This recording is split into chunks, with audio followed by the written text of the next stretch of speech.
Welcome to Upturned Table. I'm Jeremy, and today we are playing John Carter of Mars, Adventures on the Dying World of Barsoom.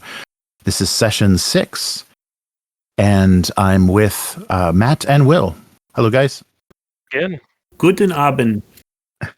You almost had the name of it down this time. Almost. Yes, almost. I know. Those titles are too long. Yeah, Conan has a subtitle like that too. All right. So yeah, I guess we can do a little recap up to where we are, and it's not really retcon, but we need to do a little bit something else before the ambush, before you guys are confronted again. That will kind of add some detail and some options and things for you. All right. So recapping our last session. So recapping session 5. So returning to the residence of Nalan Tir, you find it swarming with Helium Red Guard. Gell Moran, advisor to Jed Mors Kajak, accuses you of kidnapping Nalan Tir, the murder, or I guess the slaughter of a security team, and the bodyguard of Lady Dal Vora, an Okaran Diplomat to Helium, and her kidnapping. So you find that Lady Dal Vora has, who you've previously known as Scoma, has been released from her bonds and is dressed and is now giving orders and wants you to be taken into custody. The Red Guard attempts to arrest you, but Za causes a number of the Red Guard to hesitate, giving the party. Did I get that wrong? Which one of you did the speech that kind of stopped the? I talked and threatened him, and then Matt did the vamp become a NPC guy. Yeah. Oh, that's right. That's right. Okay. All right. And so they hesitated, giving the party a chance to escape. So von Klumpt, disguising. That's right. And holding Gell Moran at knife point, posing as one of the Red Guard. Von Klumpt holds a dagger to Gell Moran's throat and causes the Red Guard to hesitate, allowing them to escape through the recently repaired window. So a mighty leap onto a waiting thoat below, and Za was able to call a second smaller thoat for von Klumpt to ride, and with the father and son, with Nalan Tir and Tirol, you escaped the clutches of the Helium Red Guard and Gell Moran.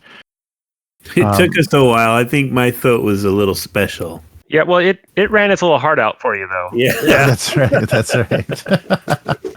That's right. So, yeah, after a very harrowing chase, so the two of you separated and decided that you would meet back at Ka Zara, the Black Hole Tavern, and so you took alternate or separate routes there through the city, and after a harrowing chase, avoiding flyers and being caught by the pursuing soldiers, you were able to lose them, but this also caused the loss of the thoat that von Klumpt was riding. Ran his little heart out. But you were able to. He survived. I gave him some water. He was going to be okay. That's right. Yes. Don't you kill him? No. I don't know why, but I pictured him like skidding to a stop with his head on the ground. You know. Yes. So you safely made it to the hideout, or to the Black Hole, and were reunited with Tan Vorn, who had made a hasty exit when he saw the Red Guard waiting at the residence, bringing you back from the ruins of Korvas. So Nalan Tir is hidden in a secret room at the tavern, along with his research journals and the metallic data disk that you secured from the archives. And Tirol is needed to secure a device to help transcribe the data on the disk. So Tirol, the son, and Tan Vorn leave to find that device. Von Klumpt speaks with Nalan Tir and convinces him the danger of the data that they've secured, and that he should probably destroy it after he's extracted what he needs for his research. All right. And you, of course, get interrupted. I think probably interrupted from sleep would make a little bit more sense, because we need some hours. So before there's any airships or anything, after you've come back, so let's pick up with Von Klumpt coming back to tell Za of his kind of moral victory, convincing Nalan Tir about the data. So you're seated back in the tavern. So it's still late in the middle of the night. And the door. With you. I didn't think you would go that direction. Well, the best course of action here is to make Nalan Tir feel he's accomplishing his goals, but not to give over to our new enemies things we don't want them to have. That seems wise. Real quick, Jeremy, because I'm greedy. Did we get any luck? Oh yeah, that's right. Let's redo that, because we haven't done luck and threat. So do you have anything remaining from last session? I have 1 luck and 0 momentum. I have all my luck, so I'm good. We can just pass. Ah! All right. So, but based on the exciting escape and the impersonating of the guard and everything, I think worked well, making your escape easy, because there would have been a lot more physical struggling. If you wouldn't have been able to do that, there would have been a lot more physical struggle with the guard themselves. So it would have been real difficult to get out of there with a room full of soldiers.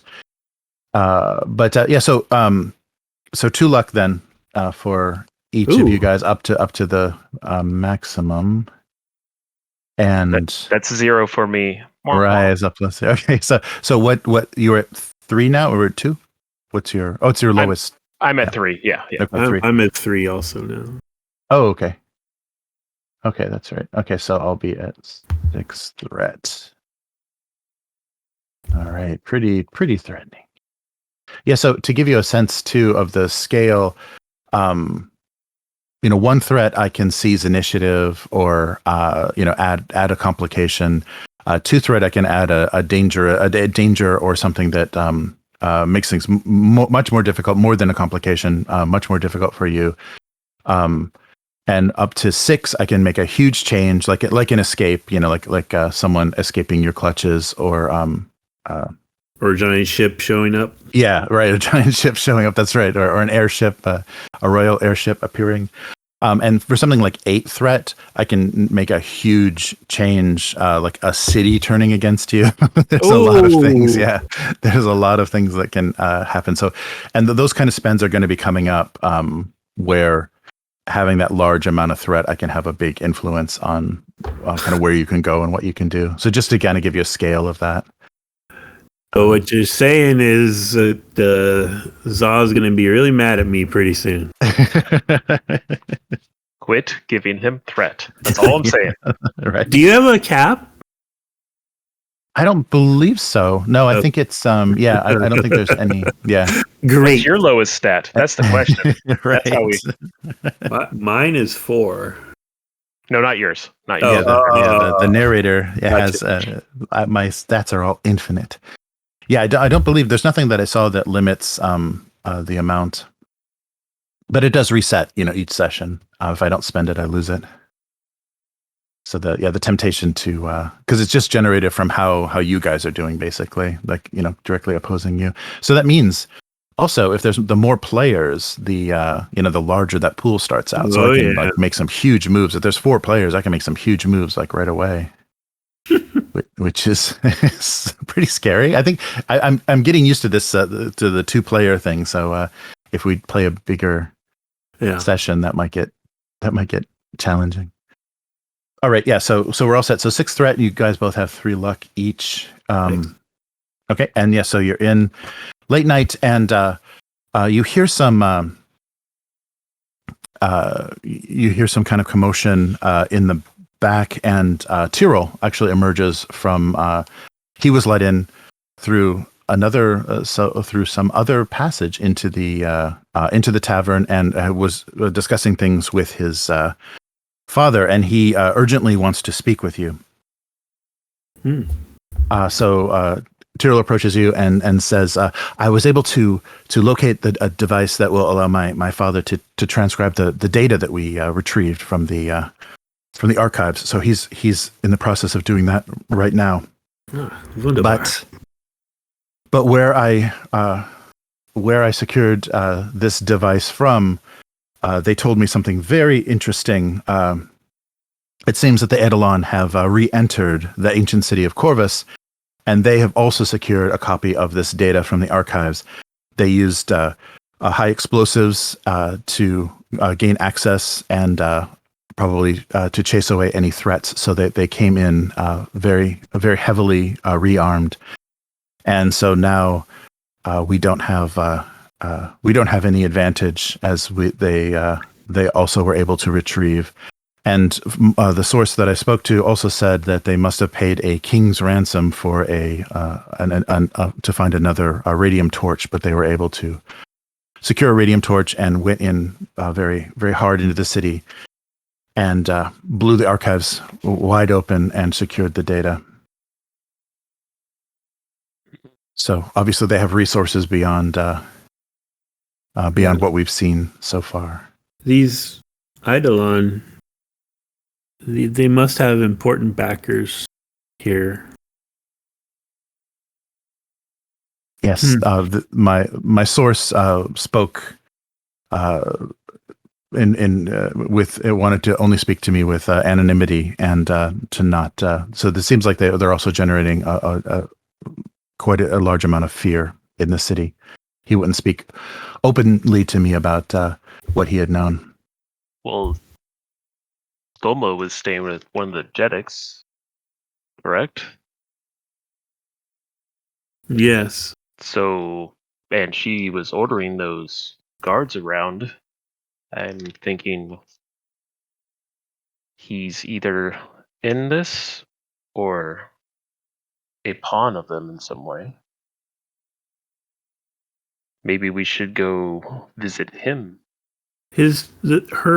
Her patron, though, just because I am not clear on your Barsoomian politics, he was not the leader of the city, correct? He was a noble, but not the leader. Yeah.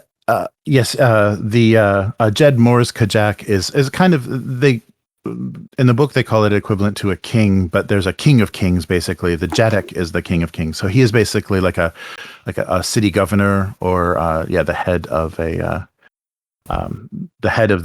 city, the leader of the city, but also the son of the Jeddak. Mors Kajak is the son of the Jeddak of Helium, so basically the son of the king. And when Gell Moran was introduced himself, he introduced himself as the consort, the advisor of the Jed. Right, so he's the top dog in this city. Yes, correct? right. Yeah, in the city. Yeah, he would be the highest political office in the city. So his father is in Greater Helium. Yes. Yes. Greater Helium. Okay. Well then, and I'll drink the rest of my drink and stand up and straighten the uniform jacket I don't have. All right. And I think we need to consider leaving for the other city. Or Udonga or Greater Helium? Greater Helium. Or dealing with this princeling here, but that would be certainly the more dangerous route. Well, we've already faced off against his guards before. They don't seem to hold up much of a threat. We might be able to do the same move that you did before. Fly in at night, have some words with him. If we have an evac ready, if things go badly, we can just leave. You have no ties here. Well, that's for certain. I can trade somewhere else, I'm sure. Let's talk to Nalan Tir and try to get a sense of how well he knows this princeling and what he thinks of convincing him to see things our way. I'm gonna try to head out to Nalan Tir's room. Okay. All right. Yeah. So you see him out with a small device that he's attached the metallic disc to, and it seems to be transcribing it into a some sort of other version of hard data that he can have access to. So yeah, there's a small device kind of whirring away with the metal disc when you enter his little quarters. Herr Doctor, may we have a word? Yes, of course. It will take some time for my data to transcribe. So what is it? We're just discussing our next moves, and I wanted your opinion. What's his name again, Za? Jed Mors Kajak. Yes, what he said. Do you think you can convince him? Because we're starting to think that he is deeply involved with the Eidolon. Oh, I wouldn't. I've always known Jed Mors Kajak as a very honest man. I've presented my research several times in front of him and his court. So I wouldn't think anything ill of him. If there is some sort of, if they have advanced this technology and they do have some sort of hold on his mind, that would be the only reason I could see for him to make any sort of dishonest or kind of unlawful play against you. I definitely think he's a man of honor and would understand the truth of our situation. And obviously, I'm not you're not my captor. I'm not your kidnapping victim. So all of these charges that you've been accused of could be explained to him. I'm sure of it.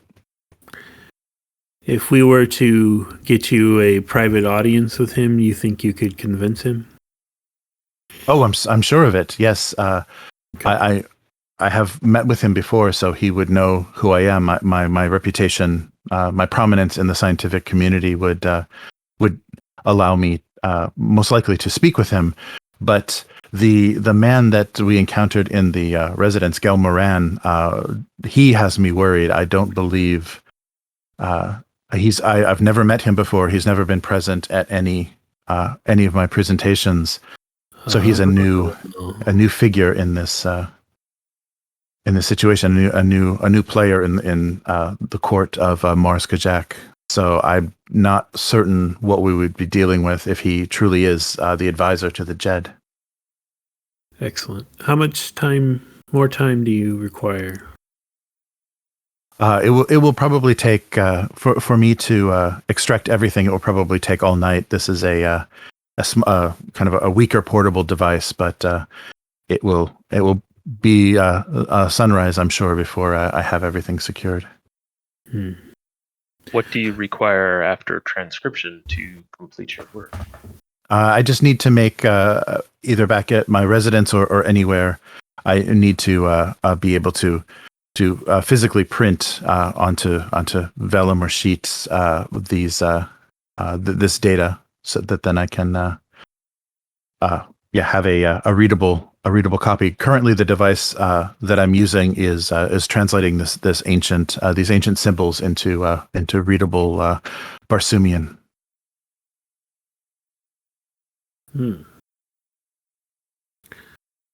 So you're. This is a man from 1914 Earth. So Yes. he's like, so you need a printing press? Yes, something. Yes, it would be the equivalent to that, but something that will put this data onto sheets of readable and editable. Editable print. Yes, print. I guess print would be a way to say it. Is our little buddy back? Oh yes, yeah. He arrived Tan with. Vorn? Yeah, he arrived back with Tirol. Yeah, so Tan Vorn and Tirol had both returned. Lukas will excuse himself. Keep up the work, Nalan Tir. If there's any way to get it done before daybreak, I think that would be a good idea. Oh, all right. I'll do my best then. I'm gonna go talk to Tan Vorn and. Okay. The doctor will need a printing device. Do you know of anywhere in town where we could procure that? Oh, sure. I mean, it's a pretty common thing. Probably any standard, library or research building, and I'm sure the professor has his own at his residence. I don't really want to go back to the residence because I feel like it's probably being watched. Would you mind seeking out maybe a out of the way device that we could? Sure. Yes, of course. Use. Yes.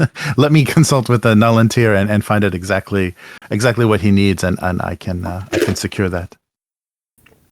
All right. Yeah. So you sent. So Tan Vorn will do that. He'll find out exactly what's needed and either find a place that has it or bring the device back itself if it's actually portable.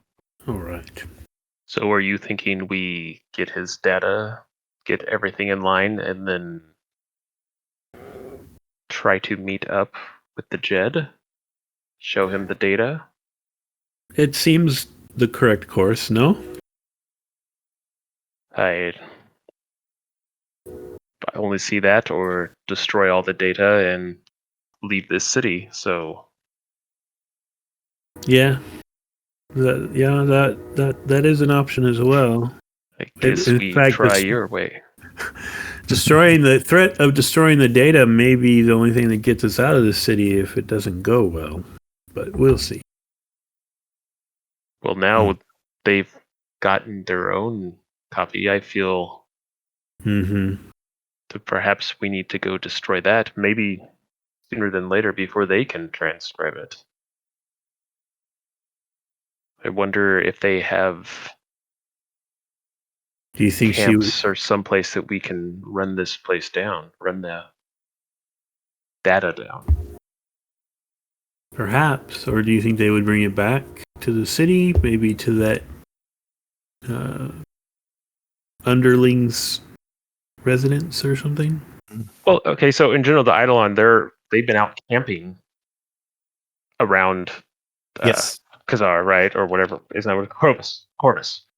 Yes, right. There's several encampments, both outside the lesser and greater Helium, and then and the one you saw outside the gates of the city of Korvas.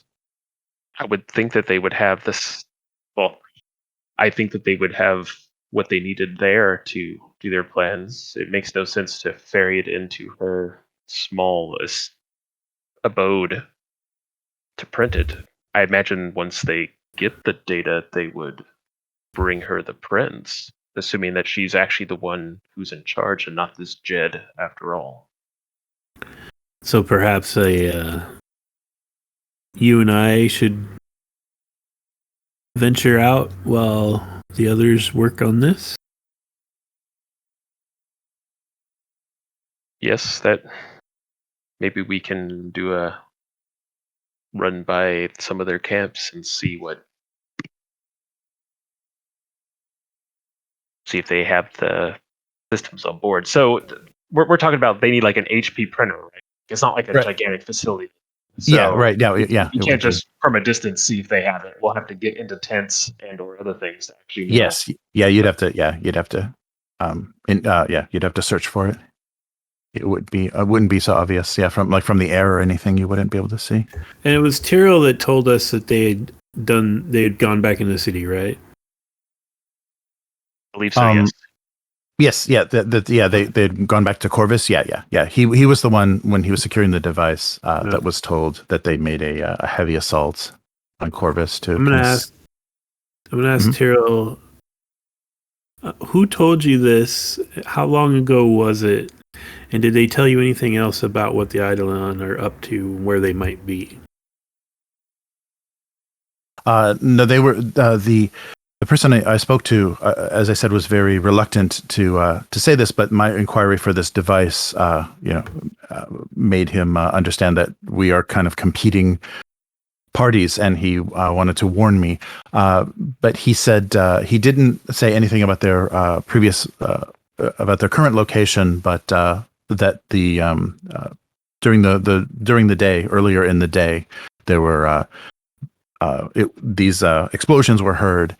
And there were reports that someone had flown into the city and caused these explosions, and then it was made. It was obvious that it was the Eidolon, but I don't. As far as where they went after that, I don't have any.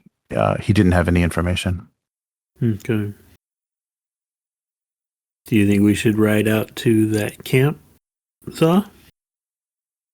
It sounds like maybe we should. There's multiple camps out there, though, correct? Like there was the two that we kind of dealt with, but there's even more than that. Yeah, right. There's the Eidolon have kind of sprung up all around Barsoom near major cities. There's encampments. There was one staked out close to the ruined city near Korvas. Yes, yeah, near the ruined city. There is one specific one. The one that you dealt with, where you were able to distract the green Martians from. Seems like we should go to that one. Maybe. Yeah, and I think Sashi will be more stealthy than a glider would be. Yeah. And I don't want to fall. Well, he'll kind of look over his guardsman uniform and equipment that he's stolen and say, I'm ready when you are. Oh. All right, so you're going to dress as the Red Guard, as like a Helium Red Guard? For now, yeah. Okay. All right. I was like in drag for 3 sessions, so this is something new. Right. All right. So leaving Nalan Tir to his work, you come back into the main room of the tavern, and there is a figure waiting there for you, in a dark robe. So a hooded, robed figure is standing in the middle of the room, and there are still. It's late at night, but the tavern owner is still there, and next to this figure is a young yellow Martian, and when you enter the room, he points to you. The robed figure hands him some coins, and he leaves. He leaves out the front door. The robed figure leaves, or I'm sorry, the young Martian, the young yellow Martian leaves. So he points you out, and is obviously compensated for his identifying you, and he leaves. The robed figure removes his hood, and you can see that he is a white Martian. And he immediately introduces himself to you. I am Duran Tai of the Holy Thurn. I am seeking allies against the Eidolon threat.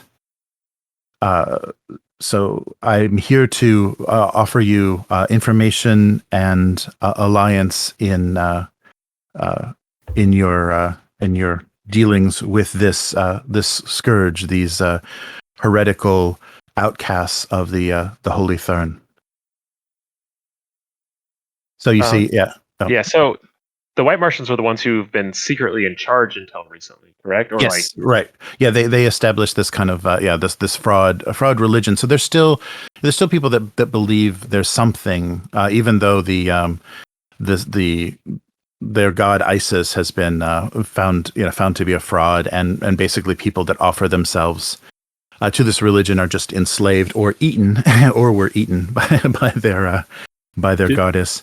But the Holy Thurn is still an intact group and kind of the original people. So they're very rare.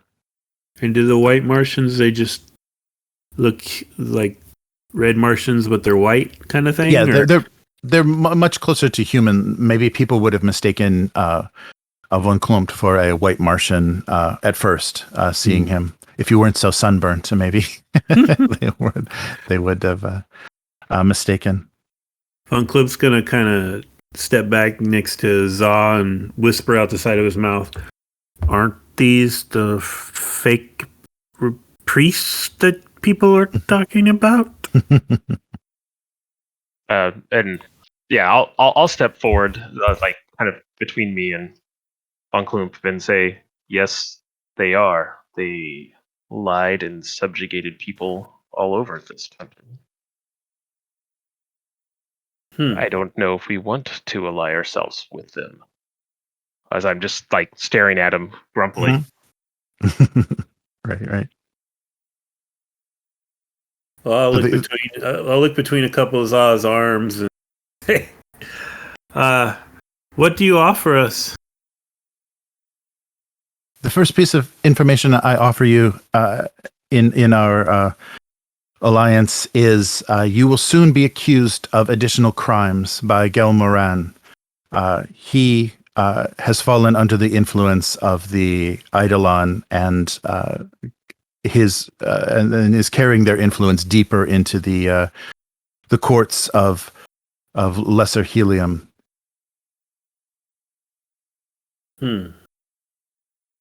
Does it go higher? Does the Jed know? As far as we know, this is a more recent development, and Roland Ban was the previous consort and advisor to the Jed. He was found murdered the previous day, and suspicion is that through the Eidolon, Gell Moran has secured his position close to the Jed. You keep referring to the Eidolon as if they're different from you, but you both share beliefs. No, the Eidolon are a threat to all of Barsoom. Their pursuit of this mind control technology and their goal to enslave Barsoom as all mind controlled slaves is not what we believe at all. The Holy Thurn only offer a peaceful relationship and a peaceful outcome for all of Barsoom. This group was thrown out, and the heads of this group when this conspiracy was found out, we threw the leaders of this group out of the Holy Thurn and out of their homeland, and unfortunately, I lost someone very important to me during this conflict. So I've made it my goal to expose their corruption and bring about their downfall.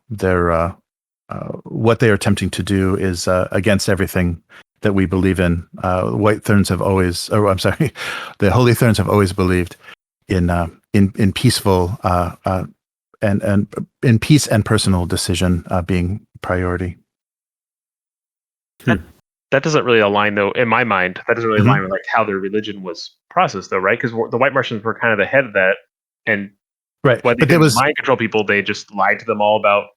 They were what was happening is the Holy Thurn were actually innocent in the whole conspiracy. It was the Black Martians that had the Black Martians that were running the whole. So they were telling them there was this kind of a deception and making this Black Martian queen basically their goddess, considering her a goddess, and so that they needed to make offerings to her. But it was basically a Black Martian conspiracy that was perpetrated through the trust and the means that the Holy Thurn had developed. So no, actually the Holy Thurn and kind of even counter to the movie aren't as diabolical. They were actually caught off guard by this conspiracy.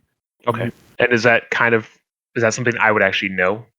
Yes, yeah, that was by this era. That's one of the big things that John Carter, after killing their goddess, he exposed this enslavement, and that they were actually the Black Martians involved in this had become cannibals, and they were actually offering the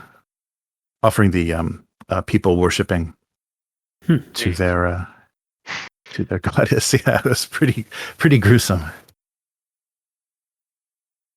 Listen, sir, what was your name again? I'm sorry.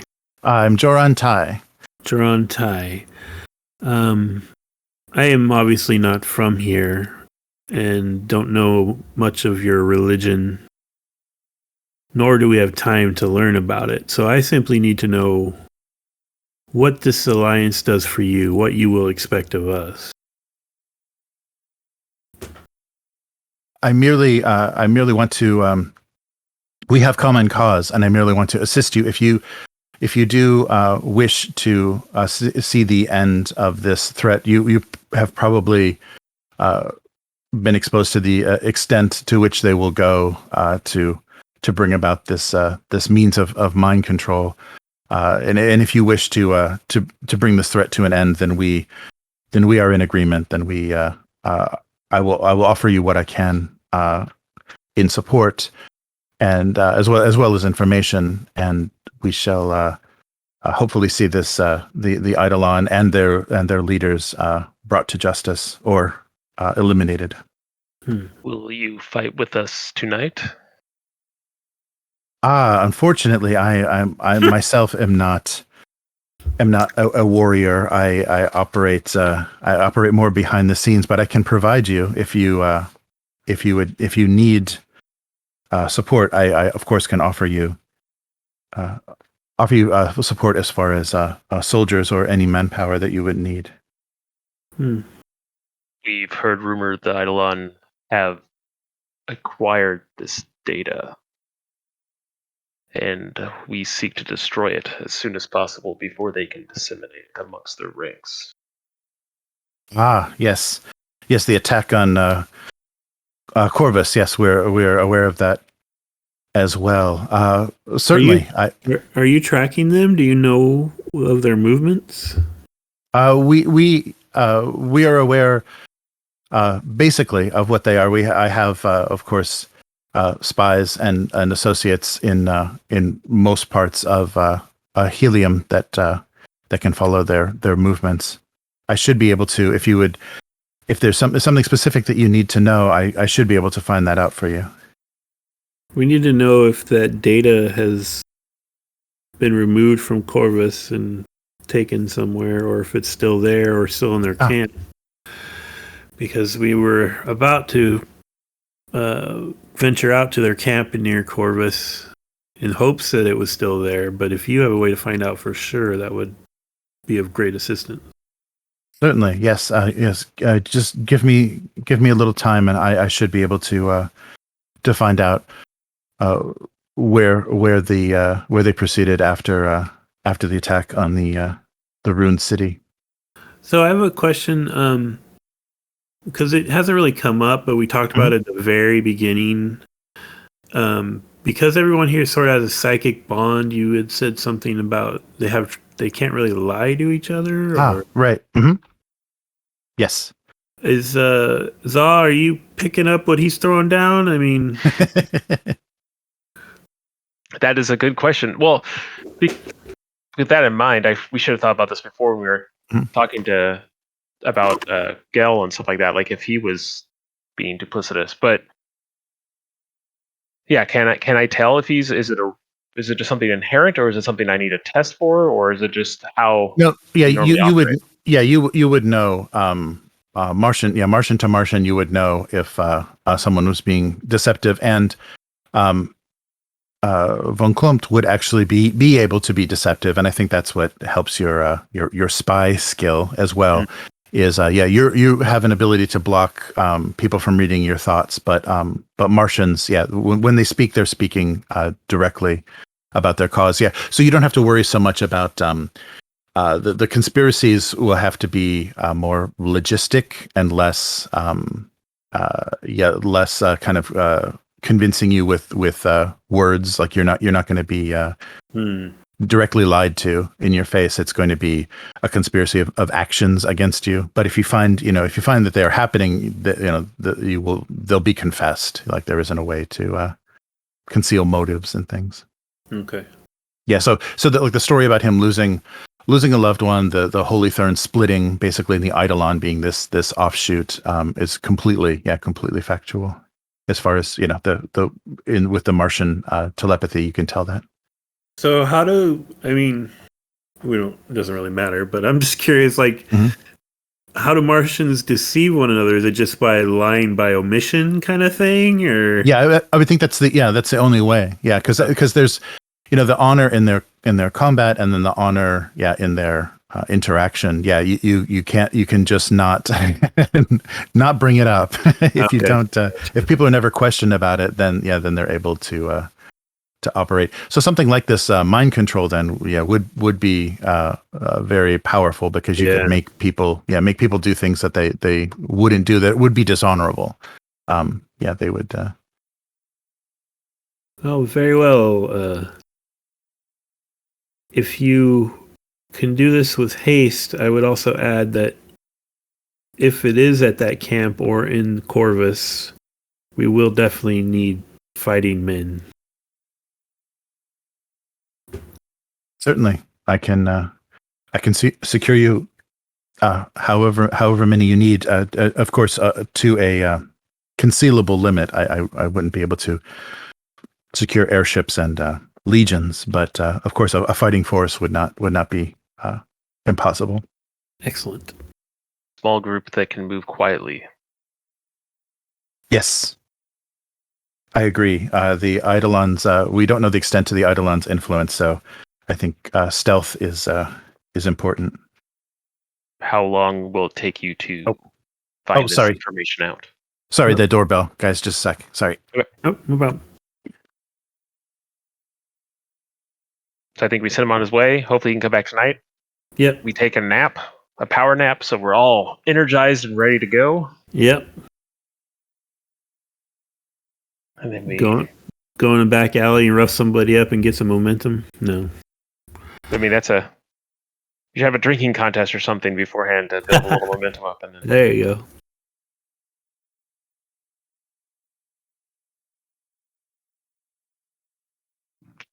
So, did you understand my text about the hobgoblin? Yeah, did it go back to your side? Is that what happened? Yeah, pissed me off. I was thinking it would like fizzle the second time. Mm-hmm. Because like it'd be looking for it, but it's not there, kind of thing. But I guess it just triggered the same effect on his Both side. sides. Yeah, I was so mad. I look like a fool. Yeah, I've been experimenting with other deck stuff. I've been trying to use the movement deck, and that sometimes it's awesome. I'd say it's a 50-50. Either it's cool or it just does nothing. Or the only play is something that would ruin like the Himdall and all that stuff, because it's like if it all lines up great, you end up with these huge stats, and then you can like push stuff around to wherever you need it. And if you don't get the stuff in the right order, it's like, well, I don't want to move anything right now. Like I can't play Doctor Strange because that's going to pull this thing over. So I just have no plays again this turn or something. And it goes back and forth between being super awesome and lousy. Yeah, at the level I'm at, like mid 40s, with the whatever that middle track is called being like 210. A lot of people are playing that Heimdall, And sometimes it feels like they're doing calculations, and sometimes it feels like they're just like, well, let's see what happens. Yep. Yes. Sorry, we're talking Marvel Snap. No, it's funny. It's funny that depending on the time of day that I play it, I either get Spanish players or Japanese and Korean players, and the play styles are totally different. I noticed that with some other mobile games too, but it's really funny to you just have to kind of switch mindsets because the Spanish players play so aggressively, and I don't know why it's all Spanish players, but all their like names and stuff are all in Spanish. But they play really aggressive, and they play all the really dirty cards, like the tricky cards, but just bam, bam, bam, bam. And the Japanese and Korean players like set up these insane combos. Like they're just like the opening is just like what's going on, and then you see this wham, wham, wham, wham. I've seen some insane combinations of things. I've seen Apocalypse destroyed like half a dozen times in a single game. Yeah, it's like really crazy stuff. Those are the Apocalypse people crack me up too. I was like, all right, here we go, blow him up again. Right. Here he comes. Now he's 21. Now he's 25. Yeah. I had a guy get on the was it Hulk World or whatever it is, where everybody turns into the Hulk. Oh yeah. Someone got 4 of those out before it went off, and then Heimdalled them all to another place. Right. And it's like, God damn it. Yeah. I had who's the blue alien from Guardians of the Galaxy? Yondu. Yeah, Yondu. Yeah, I had that location where you play a card there and a copy of it goes into your hand. Or no, it goes back into your hand. You play it and then it comes back, and I'm like, oh, why would you do that? What benefit is that? And I'm like, oh, wait a minute, Yondu. So his thing goes off and he kills a card, and you can just every round you can kill. So they had no draw. Like I basically like a mill deck. Yeah, basically milled them down to just whatever they had in their opening hand. Yeah, the other one, the one where the card you play, it fills the location with duplicates of it. Mm-hmm. I did that with the Scorpion. So it gave everything in their deck like -4 or whatever. Oh, that's awesome. Yeah, that felt so good. Yeah, I love when you have Nightcrawler for that. Or Vision, and you fill it, and then you just move everybody, and then you fill it again. Tricked you. Yeah, that's my favorite. Moving. All right. Oh, sorry. So, you were saying how long it would take to find out the location? Yeah, like if he thinks he can get back to us tonight, or it will probably not be until daylight that I will have this information. But I will be in touch as soon as I do. I don't know if that's soon enough. Yeah, I don't know either. I think they can get it transcribed by the Plan B. Could you dispatch a group of fighting men to meet us at that camp tonight? I could, yes, of course. Yes, that's a. I say we take a chance and just go out there. And you can still pursue where maybe the information is, in case we guess wrong. Yes. Okay, I will do that. Well, I guess the nap's out. Yeah. No nap for you. Grab another drink of... What are we drinking here? Barsoomian Pale Ale or something? Right. A nice red Martian lager. In Prussia, we drink more of the golden ales, but that's okay. like yellow Martian ale? Yeah, maybe. All right. Well, after he leaves, I guess we'll grab a sandwich to go and. All right. I'll tell Tirol that he needs to keep his weapons handy and keep a sharp eye out. Oh, okay. While his father's working, and be prepared to flee if necessary. Okay. Yeah, the tavern keeper assures you that Nalan Tir and his son will be safe in that secreted room. There's not Dinar. Yeah, Sure. Dinar says that there shouldn't be anyone. Shouldn't be. He's still up cleaning glasses. He's still washing your used glasses. So he's saying that they'll be secure. And but Tirol understands, and perhaps Za, as you are a native, you could work out some sort of agreed upon emergency meeting place if this all goes sideways. Oh, sure. Inside or outside the city, do you think? Probably outside. Oh, I know outside. Okay. You mean with Nalan and Tirol? Yeah, exactly. And Tan, hopefully. Oh, okay. All right. I'll tell them of a very notable landmark that maybe okay. I've ran the herd by before. There's the standing stones on the blah blah blah cliffs of Yakadishmak. Someplace that's a day within a day's. Excuse me, I believe it's Yakini Shmoom. Yakadishmak cliffs. All Something right. that's within a day's travel of the city. All right. And tell them that's our emergency meet site. Okay. That's so awesome, because usually when we play role-playing games, we never figure out a second backup plan. Nice.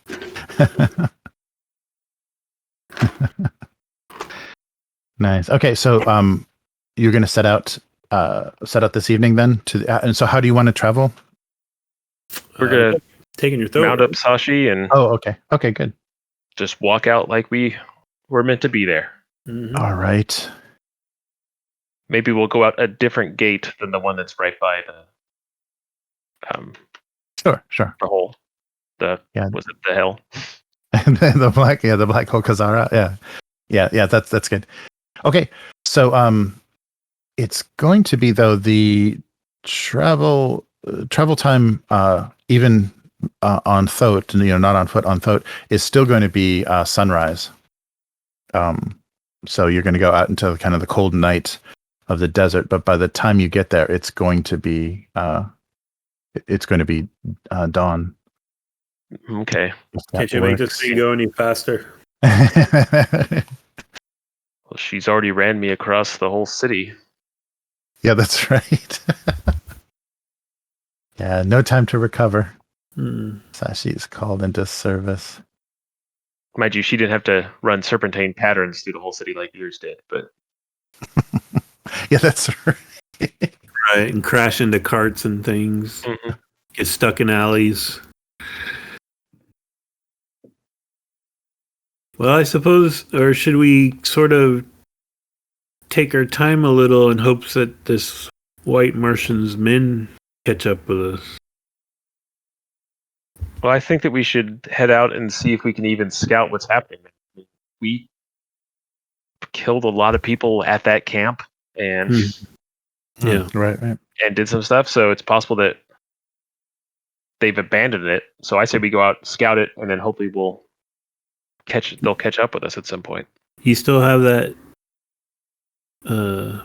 fellow's rifle with the scope on it? I would say yes, but it's not part of my core equipment, so I don't know. All right. Yeah, there wouldn't have been anything. Yeah, any crazy situation. It would have easily been able to. You could store it on your thoat. So yeah, you could have. Okay, well, have anything that you were dealing with before. You haven't been imprisoned or anything, so yeah, you wouldn't have lost any gear. Okay. Well, it sounds like the plan then is to ride out there and maybe survey it from a distance. Mm-hmm. That sounds right to me. Excellent. All right. Yeah. So if you want to make it there before sunup, you can spend a luck point. If one of you just spends a luck point, that'll get you there. Your turn. That'll get you there in the still while it's dark. If you want to observe what's going on. All right. Yeah, I'll push Sashi a little. I'll spend that luck. Okay. Use a couple extra legs to get us moving. Right. Yeah, that'll do it. So yeah, you started off early enough that you won't have much time before daylight, but you'll at least be able to observe the camp. Excellent. All right. Okay. So so you travel through the desert at night. There's nothing. There isn't really. Oh, we circumvented the whole ship thing. That happened at the end of last episode. Right. Yeah, there's still a ship out there waiting for you. Okay. That threat will get spent. That threat will be spent eventually. So yeah, I'll save that. I'll save that. But yeah, there's still a big interruption coming. But maybe not until daylight. Let's see. You see, so as you're approaching the outskirts of Korvas and approximately the location of that camp, you're still far off, like on an upper ridge, and you can kind of see down in the valley.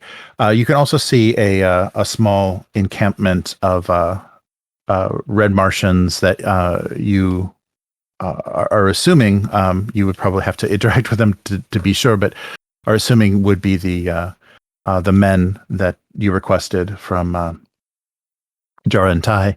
So there's a group of about a dozen red Martians camped out in just a very temporary encampment outside, kind of out of observation distance and kind of concealed from the Eidolon camp.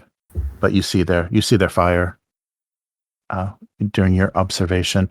But for the Eidolon camp, you don't see any you don't see any activity. There's no light or fire at this encampment. Is it close enough to the ruins that we can tell if there's any like light sources or anything going on in there? Oh, in the ruins? You don't see anything. I don't see anything in the direction of the ruins either.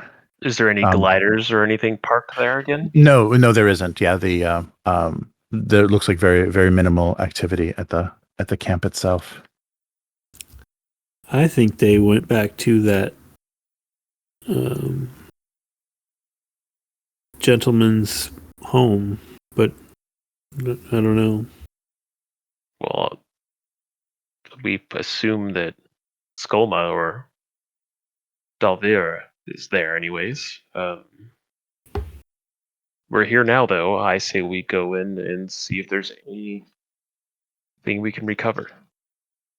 Okay. Should we group up with those men first? Yes, definitely. I want to see what they're made of. All right.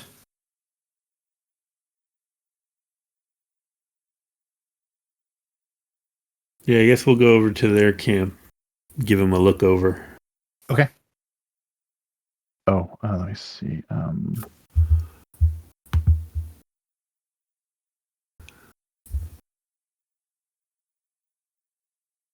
Okay, so as you approach,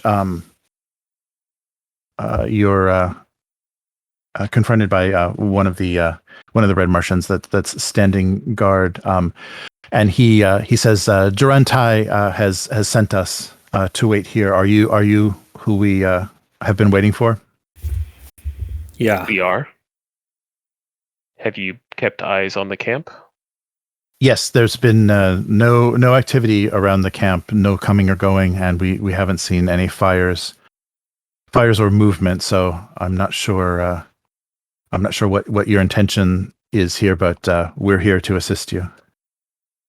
I'm gonna look over the group. Do they seem like military personnel? Do they seem like soldiers or warriors? Yeah, they seem competent. They have they're decently equipped, but look like hired. They don't look like they've come directly from any Helium military. So it looks like they are some sort of mercenaries hired from other parts of Barsoom, from other Red Martian cities. But they get more of a mercenary vibe than like they're Yes. holy warriors of Thurn type vibes. Yeah. They definitely have don't look like they have any special Thurn training or anything. They're very, very much Red Martian mercenaries from your experience. Okay, well, we're going to go investigate that camp up close. Perhaps you can escort us. All right. How about you stay back, Lukas, and me and them go in quickly and try to capture anyone there. We can do some questioning and you can give us support from a distance. Okay. All right. So the leader of the group identifies himself as Del Vax, and says, "So, of course, we're at your service. So please lead the way. And what shall I call you?" I am Jags Goren. Very good. This is my companion, Lukas. Klumpt. I still don't say your name right at all. I still say it all. Give him a little head nod. Von Klümt. Very good. I'm very surprised to see one of your kind here, Von Klumpt. But we were prepared. To me to be here. Yeah. So we were made aware of your presence by Jar and Tai, but seeing you in person is yet another thing. So I hope you'll bring us good luck. All right, what is the leader's name? Del Vax, Vacs, yeah, Del. Del Vax. All right, I'm gonna have to keep a list of these Barsoomian names going here. Right. I need a name generator. Is there not a way to... This is really dumb to be asking while we're recording, but... Oh, it's okay. There's no, way to do, a paragraph on this stupid little notepad thing? Oh, man, maybe not if it's just a form field, yeah. What was... dashes and stuff. What was the white... Oh, Joran Tai? Yeah, JORANTAI.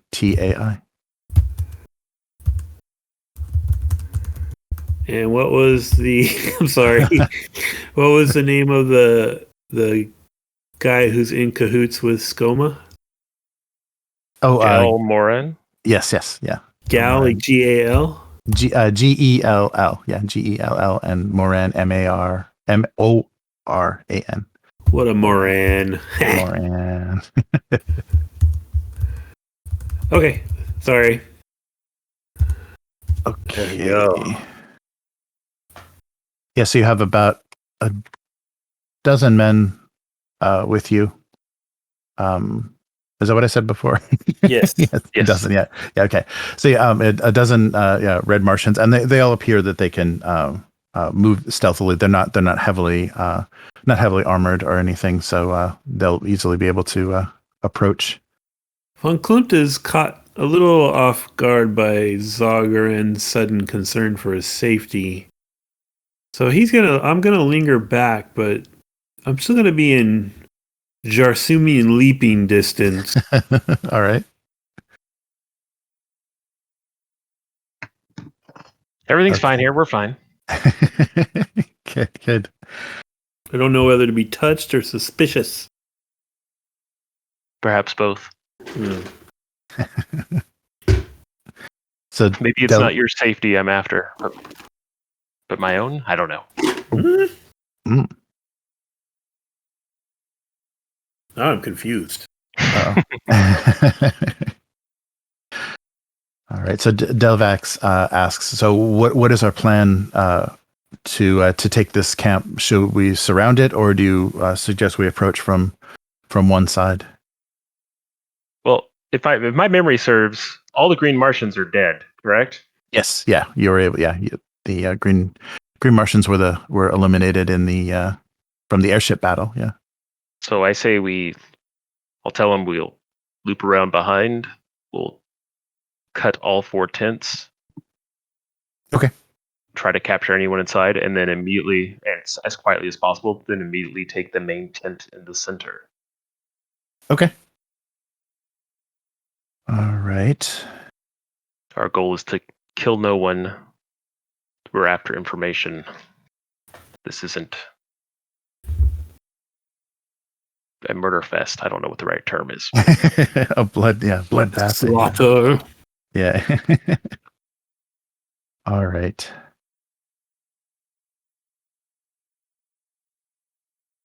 Okay. So Delvax nods to you and follows your command. So that's what you do. You approach from the other side and slash into the tents. Let's do a some stealth though to make sure.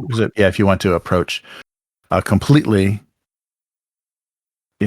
silently, you probably should roll. Okay. That doesn't feel like true stealth is not really, I don't think, Zagoran's strong suit, but we'll see. Right. All right. And let's see. So probably, reason and daring, or how you want to approach, and if you want. If empathy is a little bit better, you can do. How about daring and empathy? Yeah, daring and empathy. Yeah, that seems to be a good combination. All right, needed an 11. I can do this, or not. Oh no! I am not quiet. I have no momentum, and I didn't spend luck ahead of time, so I go clomping in there.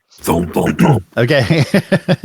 So you're in the dark. You're surprised, and they've also set up around the camp. It seems like they've massed lichens and some sort of a lot of dried plant life and stuff to make your approach as noisy and difficult as possible. So it's not so easy. You may not be able to see it on the map, but you're tromping through a lot of things that have been kind of laid out to make it as difficult as possible. So you make a lot of noise as you approach, but now you're right outside the back of these tents. So do you give the order to yes, to slash them? Cut it open, and all right. So of the sorry, let me just check here. Of the 4 tents, 3 of them are completely empty. You don't see anything, and even signs. Oh yeah, we can put some Martians out too. Oh, I don't have any generic red Martian. But you don't see any signs of even recent bedrolls or anything. It seems like no one has been here for a few days. And on your way in too, you notice that there were many fewer of the supply crates and things. Something had been taken. Okay. Let's see. In the third tent, though, which, let's see. I guess you didn't. There was no fumble or anything. So in the third tent, though, you hear 2 of the Red Martian soldiers are startled by a couple of the smaller blue apes that have seemed to have taken up residence in one of these tents. So as they slashed the back of the tent, they disturbed these slumbering blue gibbons, and that immediately start shrieking. start shrieking and shrieking at the Red Martians, and they are looking. They as soon as they're confronted by these the sounds of these blue apes, they look to you to give the order if they should attack them or if we should or what should be done. Give him a stabbing hand gesture to tell him to quiet the apes. Yeah. Okay. All right. Great. All right. And so we don't have to do and because they've kind of caught them off guard. As soon as they're given the order, they they slash the throats of these blue apes, who are not formidable, not even close to the size. They're basically smaller, human size, like a little bit less than human size, but have been known in larger numbers, have been known to be dangerous. So you, of course, from your experience, you would know they should probably be dealt with as soon as possible. So the shrieking silences to gurgles and this pair of blue apes or blue gibbons, that were in the. Gotcha. I'll run immediately as soon as I get that order and I see there's something in the tent. I'm hurrying to the main tent in case there's anyone still. Oh, okay. Right. Yeah, from the sound. Okay. Cool. That totally makes sense. All right. That was von Klumpt that was there before. So you burst into this main tent, and it looks similar to the others that you the others that you found abandoned. There's not much there. As far as supplies or even evidence that people have been here recently. All right, I'll step back out and give in the direction that Lukas is, like give him a wave and a come in gesture. Oh, okay. Oh, time to leap over there. All right. So a quick leap, and you are you're in the camp, and it appears to be, except for those two now deceased gibbons, it seems to be abandoned. So there you see no flares, no inappropriately giving our enemy any information. That is how you infiltrate a camp. You murdered some monkeys. They were making noise. The important thing is that no one outside this camp knows we're here. We didn't shoot any flares in the air. We didn't make any bright flashes of light. True. But I think it's now safe to assume that they have moved on. Yes. My guess is back to the city. Seems like it. Is there any... So you're saying that it seems like no one's really been in these since... Well, it's only been like a day or whatever since we were here last, but it doesn't seem like anyone's been here since then. No, nothing. No one says. It hasn't been reinforced, or no one's come by. So it appears, and you can still, when you were looking in the direction of the ruined city, you can actually still see smoke coming from the center. What would probably be the location of the Great Hall. You can still see smoke coming up from the ruins. So the assault was pretty fierce, and it doesn't appear that they needed the camp afterwards. Yeah, they just flew out, probably. It's possible they're at another camp, but unlikely. Yeah.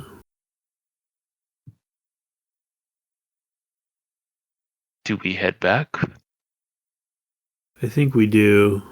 Nalan Tir should be done with his work when we get there. And then we need to decide, do we deal with Gell Moran first, or do we attempt to get Nalan Tir in front of the prince to argue his case? I suppose we'll feel that out as we go.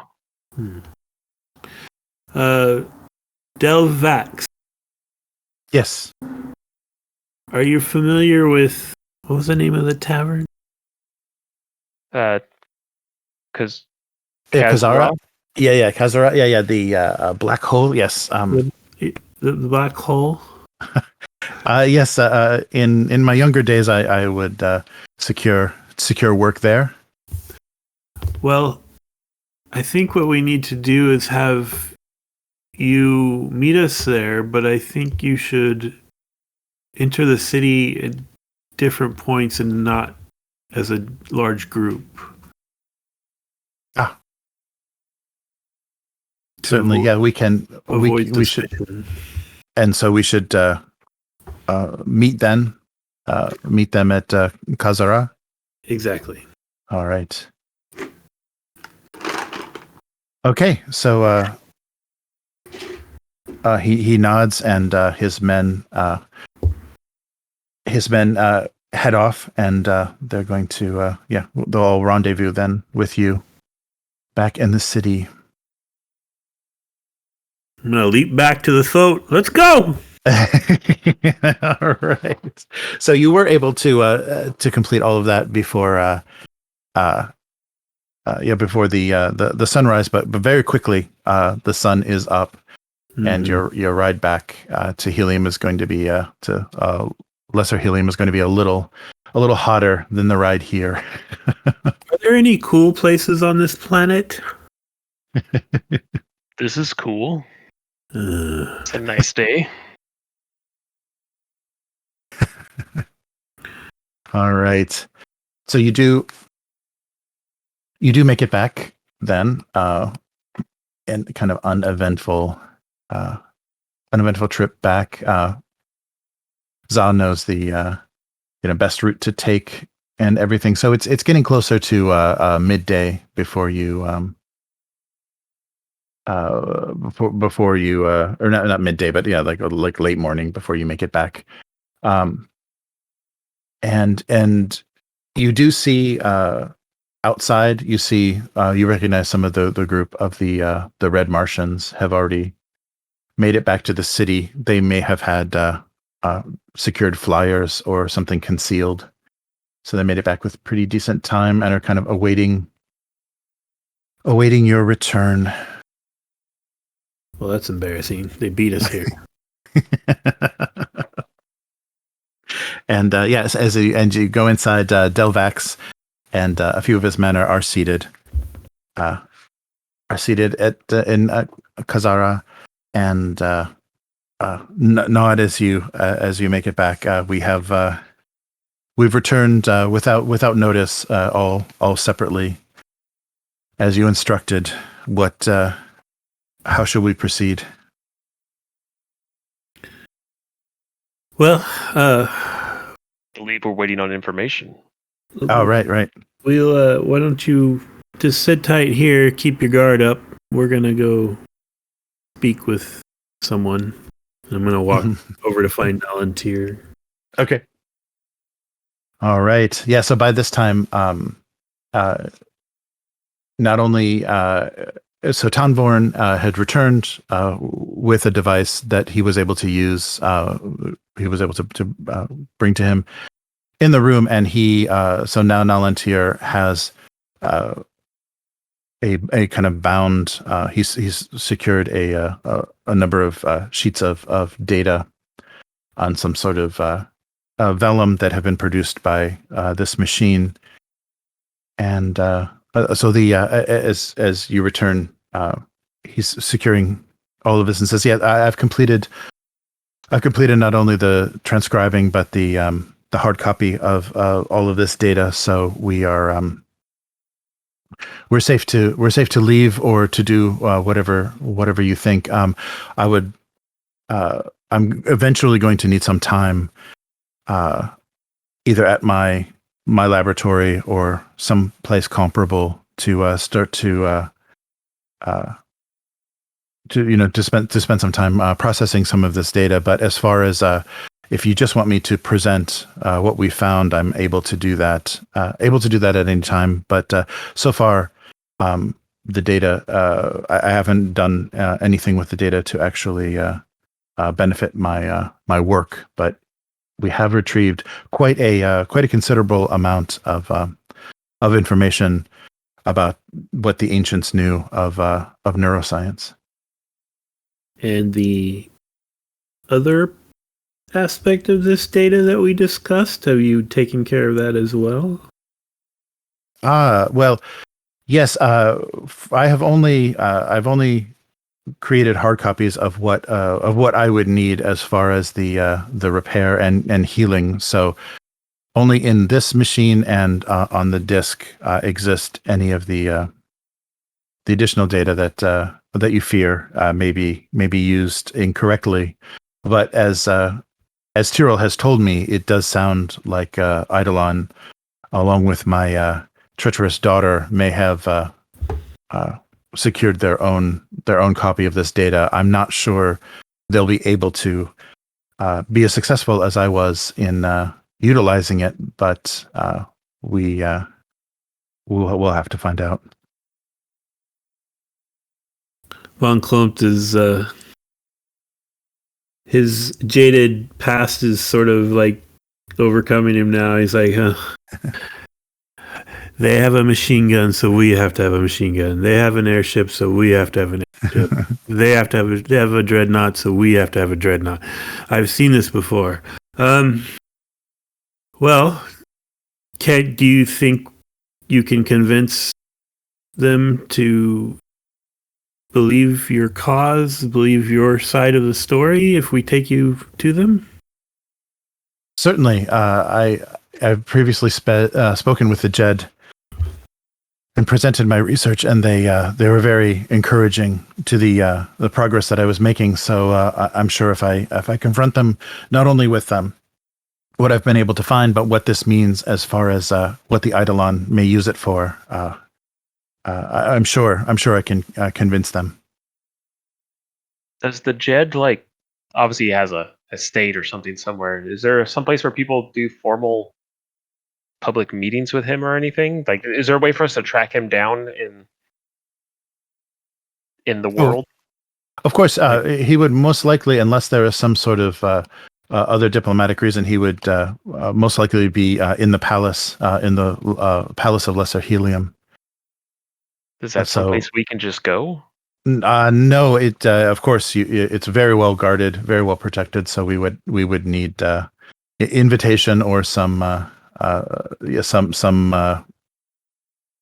we would need to be asked to attend. But I can send word of the importance of what I need to tell them, and I may, if I going through the Minister of Science and through that route, I may be able to secure some sort of what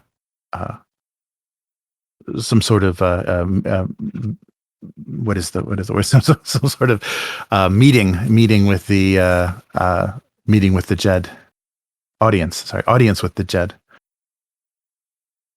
And what makes you think we wouldn't all just be arrested on our way to this audience?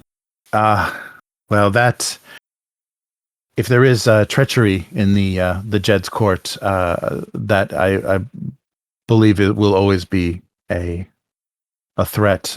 We have to the few contacts I have in Lesser Helium may. I know I can trust. There's a few people I know I can trust, but as far as what is influencing the Jed, there's no way to be sure. And someone to set up this meeting, and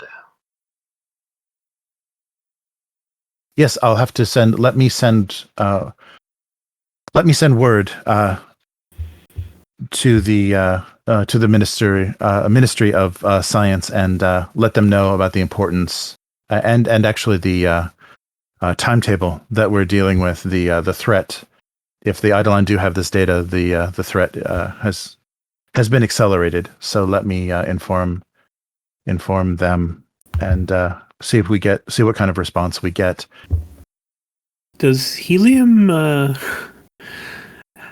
They have all these interesting technologies that fascinate von Klumpt. Do they have sewer system? Sewers. Yeah, I'm sure. Yes, there would probably be a tunnel system, and you suspect because you didn't see Tan Vorn and Tirol return after they'd secured the device, but so you are assuming that there is some sort of access from the tavern to lower tunnels. I'm gonna I ask. have a suggestion, Von Klumpt. What? I have a suggestion. Oh, What yeah. if you did such a good job at pretending to be Scoma?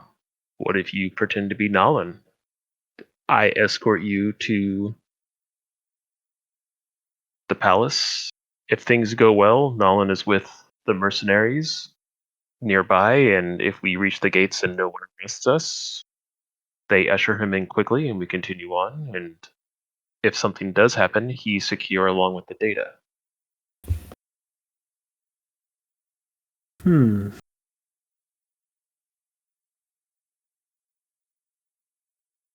Well, it's certainly worth a try.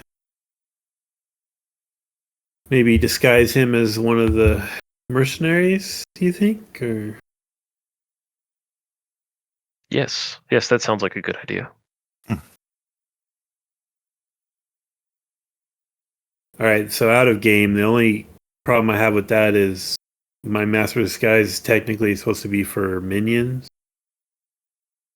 Right. Oh, right. I see. Right. Yeah, and I think he's a monster. I think Nalan Tir is a little bit higher. Would I be able to use like cunning and reason or something like that to just physically disguise myself? Yeah. If it's people that he hasn't that don't know him personally, I think you can make rolls for disguise, and because of your ability to block, you can be deceptive because of your ability to block the telepathy. But yeah, and then it will just be some very if it's someone that he has had have done business with or had some interaction with, then it'll just be a much higher difficulty to be convincing. All right, then I guess we'll pitch Zaw's idea to Nalan Tir and see if he's okay with it. All right. And if he is, I want to spend maybe like an hour having him just sort of walk around and talk to people. Yeah, you're right. Learn his yes. Just sort of learn his mannerisms. And I'll take that hour to take a power nap. There you go. All right. Yeah, let me just take a look at your sheet really quick. If it is cunning and reason, that's like my best thing. Mm-hmm. Yeah, no, I think we can do that. It's just you'll probably be making more tests. Like there wouldn't be any tests involved in using the Master of Disguise skill, but because that is your trade, the Spymaster. So, let's do that. Yeah, I think that would work. All right. So as Von Klumpt is watching Nalan, learning the mannerisms and posture and everything of Nalan Tir, and Za is resting. Here comes that sixth threat from the previous session. So the hum. After all this has happened, so now we jump back to the end of our last session with that little addendum that we just had.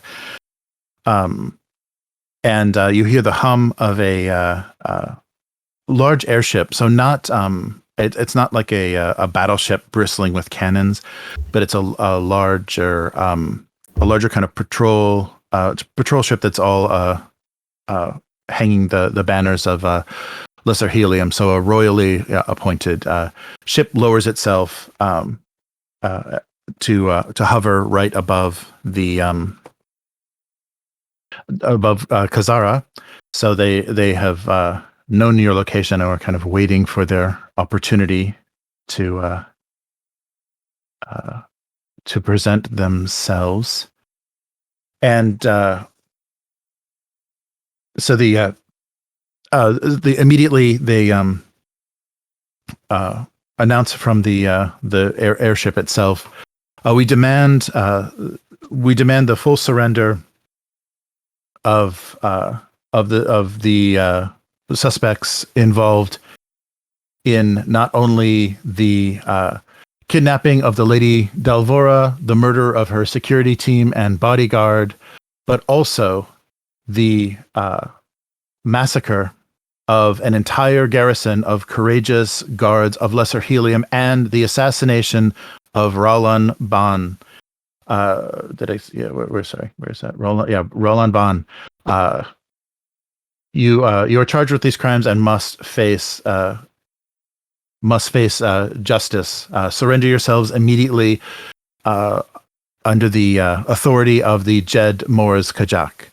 And so you recognize the voice making this announcement. So Gell Moran's voice is of course accusing you and also making further accusations about a massacre of an entire garrison the previous night, the massacre of an entire garrison and the assassination of Roland Ban. I was on board until that last part.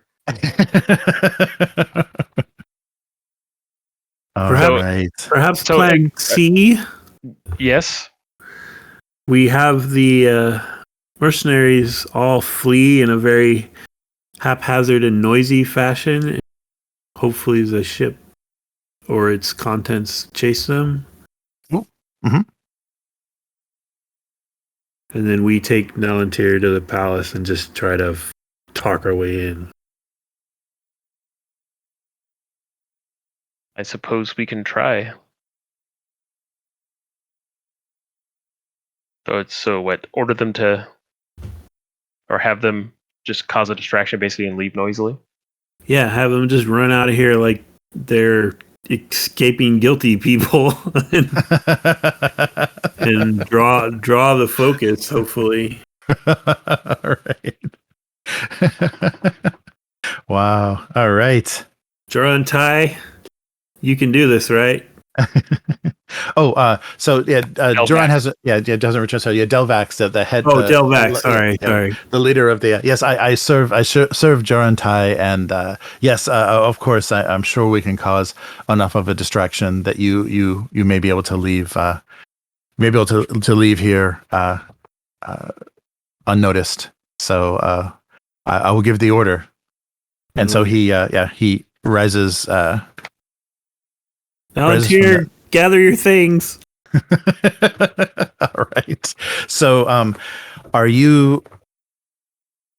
how are you going to try to leave the tavern? So they're waiting for your signal. So the front door is open. Delvax is there, and he has the attention of his men. So he's ready to give the command to distract. Okay. So they'll probably take some shots at the airship and just scatter. I'm going to ask the tavern keep. Okay, so people have been getting in here without using the front door. In a moment, we're going to need to use whatever that way is. Is that okay? Yes. Yeah. For a small fee, I will show you the door to the the door to the tunnels of Lesser Helium. It's been an access. So not only will you be able to access the tunnels, but we've also added our own. We have our own addition that leads outside the walls of the city. Okay. I'll look at Nalan Tir and Za like he says something about money. All right. So and Nalan Tir is digging in his in his gear and presents you a handful of coins that you can pass along. So Dinar nods and I wish you luck. So is there anything that you want to leave behind to secure at the tavern? Or you want to take everything with you? I think anything that Nalan Tir sees as valuable, he should try to bring with us. Okay.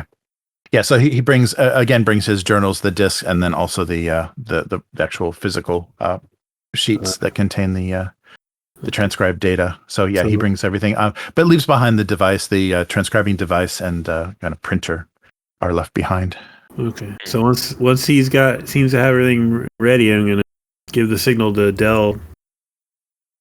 Good luck. All right. So Dell nods to you and gives the command, and so you start to hear some gunfire from pistols and radium rifles at the on the ground towards the airship, and his men flee in several directions. And then you also hear the sound of flyers. So maybe the accompanying the airship are smaller flyers. So you hear them buzzing off in various directions. And Dell lets out a red Martian battle cry and runs off into the streets of Lesser Helium. All right. I'll just hold my hand up to Nalan Tir, count like 5 beats, and then okay, let's go. All right. Okay, so the passageway that Dinar has opened for you leads down to some pretty dark. If you still have so in your party now would be Nalan Tir and Tirol. His son Tan Vorn had returned already with the, or did you send him for anything else? You sent him for the printer basically. So yeah, he would have been back. Oh yeah, he's coming with us if he's there. Okay. All right. And did you present him? Does he have the radium torch, or what happened with that from the I believe Matt gave him the torch. I gave it to him. Okay. I have no sense of what's valuable in this planet. Right. So Tan Vorn lights the radium torch as you head into this passageway. So it's a very very dark and kind of narrow passage from out from the tavern, and you see that it leads 2 directions. And Tan Vorn says that direction is outside will take us outside the city walls, and this will take us deeper into the tunnels below Lesser Helium. We hadn't gotten word yet if you had the meeting with the Jed, correct? Oh, right. So you mean the having Nalan Tir contact someone? Yeah, let's see. I don't think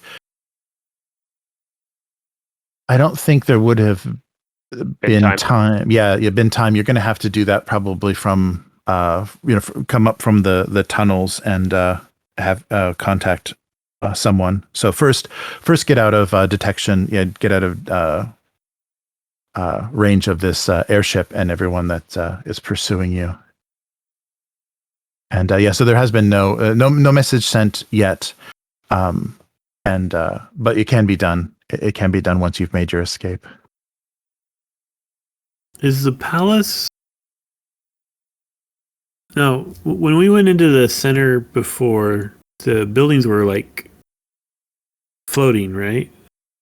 In the evening, yes, they're all elevated in the evening, but during the daylight, everything is back on the ground. Okay. So you don't have to. There's no flying or climbing involved. Can this tunnel network get us into the palace? You'll be able to get close. You'll have to find out. So let's see. Tan Vorn would have some idea. So he has a rough idea. I think we're going to have to do some navigation, some kind of intuitive, some maybe reason and cunning rolls to get you to see how close we can get you. Okay. So it may, but yeah. So things would be on the ground. They're no longer for security purposes. Elevated. That's only in the evening. So make our way. Let me see if I've got another map for this. I don't know if we're going to be able to get in. I guess Gil right now is tracking down those mercenaries. So if we get there soon, he won't be there to interfere. Right. That's what I'm kind of hoping, that if we show up with Nalan Tir, we could just talk our way in. But I don't know. If you have another idea, I'm definitely up for it. The only other option I can see is showing up with that trader's head on a spike, basically, and explain to them what happened. That would get attention too. True, but then we'd have to explain what they would perceive as a murder of a high-ranking official before we would even be able to explain the rest of what we need to explain. Mm.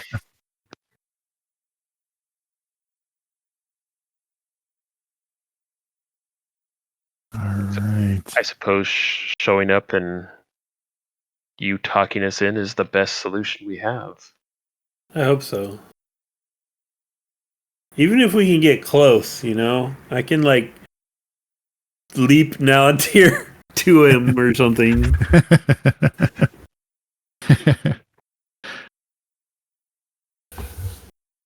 All right. Yeah, so I think we can just do some navigation rolls to see how close you can get, and if it doesn't seem like you're approaching any place useful, then you can just come up, and we'll kind of figure out where you've navigated to in the city. Okay. And we'll use this map of Helium that we have in Owlbear, even though it's may not be incredibly accurate. But yeah, this gives us an idea. It'll definitely have been a ringed city like this. All right. So yeah, your goal is 1 on the map, and you're starting off over on that far wall to the. My stuff east. didn't change. Is that loaded somewhere? Oh no, it's the no. I didn't change the map. It's that small map. This one. It's this one. Can you see that? That circular map. I just have the sort of side view. The original one is all I see. Oh no, really? Oh, okay. And the camp. Yeah, those are the two things that I'm seeing. Oh really? The map. Oh wait. Maybe this is. Oh sorry. There it is. Ba-bum. Yeah. I couldn't. There it is. It was It Behind. was invisible. No, I had it set for invisible, maybe to get it out of the way, but I didn't realize. I couldn't tell because it was only like a half, like 50%. So to me, it looked okay, but now it's full brightness. Yeah, there we go. So yeah, we'll use this map for your navigation. So you're below the city, and these are tokens, so I can't draw on them, but maybe we should. Let's do that. So let's move to another scene, and we'll just use one token to represent the whole party, and you guys can navigate from there. Let's get this map up. Where is that map? I'm going to step away and get some water real quick. Oh, sure. Yeah. Just take a minute. There we go.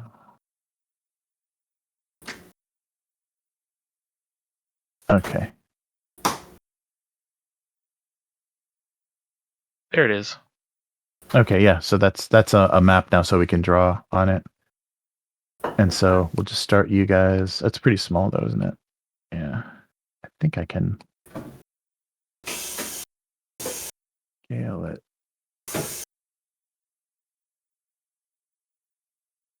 Yeah, where's that?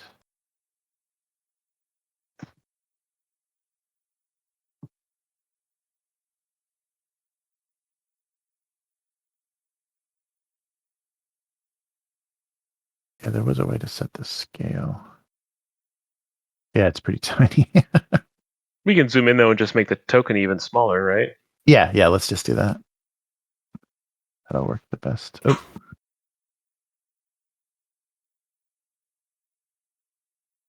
I'm sorry. Yeah, we can scale the token down. There we go. Yeah, it zooms in pretty well.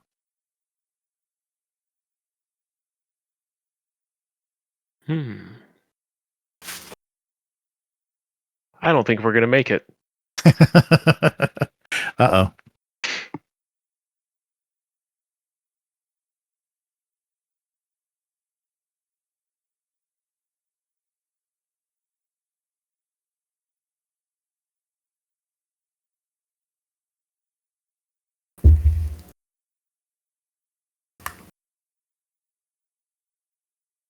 All right, I'm back.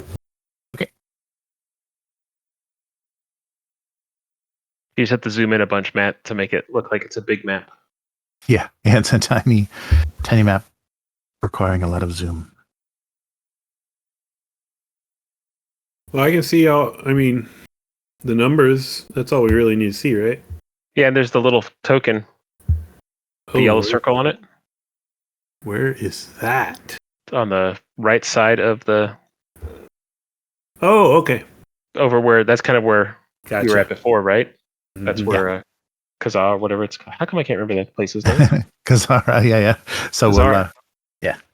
we'll track your progress that way. So yeah, remember you're underneath everything that you're seeing in a network of tunnels. So yeah, what shows up? Well, maybe like a bright We need green. to at least get inside the inner ring. Yes. Right. So yeah, so there was a short passage and then one that led this way and then one that led off this way. Can you see that green pen? Yep. Okay. I don't know why it's translucent, but why not? All right. Yeah, so so that's where you are basically now is like right at that junction. Towards the ring. All right. So for navigation, maybe cunning and reason is a good Sounds fair. good way to navigate. More comfortable above ground. Do you feel you can lead us this way? Oh, is it me? I thought Tan Vorn was doing. Oh, yeah, that's right. He would have the knowledge of it. Well, he'll give you his knowledge will give you an additional die. So why don't you make the roll, but he can. Okay. He'll give you an additional D20 in kind of support. Cunning and reason is 16. Yeah. Oh, nice. This reminds me of the time I smuggled the Duchess of Wittgenstein through the Prague sewers. Remind me to tell you about it sometime. You just said blah, blah, blah, blah, blah. I did roll a 1, so we got 1, 2, 3 successes. Ow. Oh, excellent. Excellent. Okay, so that one success, and then just bank that 2 momentum unless there's something you want to play out with that. I'll bake it. Okay.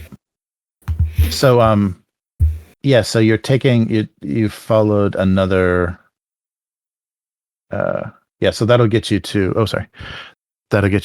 about here. So you seem to have followed around, and it seems like you're making some progress. You're moving in the direction of the center ring. And let's see. I don't have any. So easy to get spun around down here. I don't even know what way we're going anymore. Right. We're getting close. I'm certain, I think. All right. But what you do here after that, that kind of travel, there are footsteps echoing in the tunnels. So they may not. Of course, the directions you chose. It's not. It's not a minor network of tunnels. So there were a lot of branching paths, but you do start to hear after the progress that you've made, you do start to hear footsteps echoing. So someone is down here down here now with you. Can we tell if they're before us or behind us? They're definitely behind you. They've made access either at the tavern or some other access point in the city. Should we deal with them or hurry on? I think dealing with them now in these tight quarters is the best solution. Otherwise, I think you're right. They may not expect us to actually stop and confront them. Okay. We take Nalan and Tirol and Tan and get them down the hall a little bit. Or I guess we can just backtrack a little bit. Like, if this is kind of what we're looking at, why don't we take them around the next corner and us come back up to I'll lead this main junction type of I'll lead them to the next bend. Okay. And apologize because I'm taking the torch for a moment. Oh, sure. Yeah, and actually, along the way, you've seen that there is still access to the street level. So if you want to get Nalan Tir to try to, are you just going to? Do you want him to try to message or give some warning to the palace, or are you just going to try to surprise entrance? Do you need him to try to contact someone? I think surprise is our strength now. Yeah. All right. So just sit tight. We're not going above ground. Let's take him. Let's take him to an above ground, like a place that maybe he could get out if things go badly. Oh, there you go. Okay. Yeah. And then, if you hear us scream in pain, run out that hole there. All right. So are these like, what are they, like smuggler tunnels? What are these? These would just be service tunnels that supply most of the most of the whatever eighth ray supply or energy that anybody would need. So yeah, it doesn't seem to be so far. It doesn't seem to be sewers. It does seem to just be access tunnels. Okay. Eighth ray. Ooh. Yes. How do you get it to run through these pipes? Your Barsoomian technology amazes me. They're just chrome on the inside, so it bounces around in there. And then, I don't know. I don't do this eighth ray stuff. Nice. So do we try to backtrack in darkness to ambush them, or just run in there with the light on? I think we go down to the next bend, turn off the light, and wait for them to catch up with us. Okay. Oh, all right. I like that plan. All right, some ambushing. Take up a stealthy position. Okay. Yeah, that works. Or you hang out down here with the bend with the rifle, and I go down with the light. I don't know. I never know how good you are with the gun. I like your idea. Let's stay together. Okay. Your first idea. All right. Okay, so you definitely have sufficient time to hide, and so it'll be an opposed test to see if you stay hidden. Okay. And then if you succeed, then you'll get to every character will gain 1 momentum, and you can act immediately at the start of combat. This is going to be like daring and empathy, under most circumstances, cunning and empathy, and opposed with empathy and reason. So they'll roll empathy and reason. Are we both rolling this, or just Matt? Oh, just one. Yeah, just one of you needs to roll. Mine's 14. What's yours? 11. You're better than me. Okay. All right. So empathy and reason for some Red Guard. I said you were better than me. I'm gonna use momentum. Yes, you have some. Oh, that's hilarious. Oh no! Really? It knocked over the 11, and then it turned into an 11. So I guess it's a wash. Okay. So that would be successes. That would be 2 successes and a complication. Oh, all right. All right, 2 successes and a complication. So, So let's see. It's just difficulty 1, so that's so 1 momentum, and then let's see what these guys generate. Oh, I got my momentum back.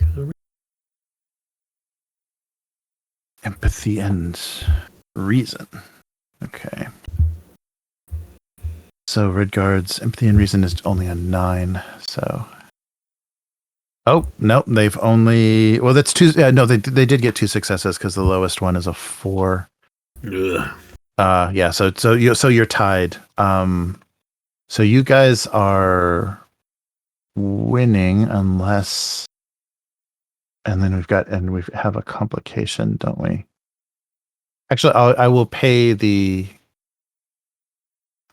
threat to win to break the tie. Where's the this one to break the tie?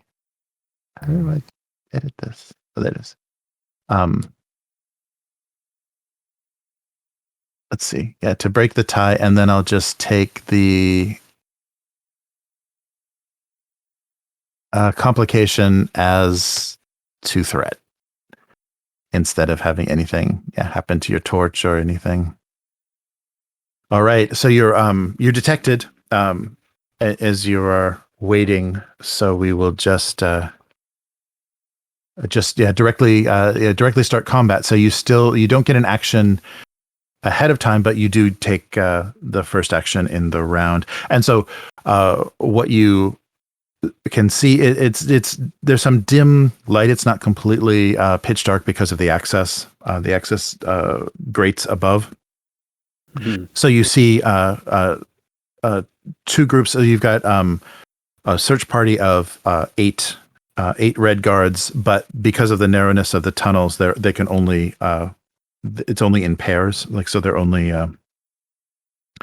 able to walk 2 abreast in the tunnels. But you can deal with them however you want.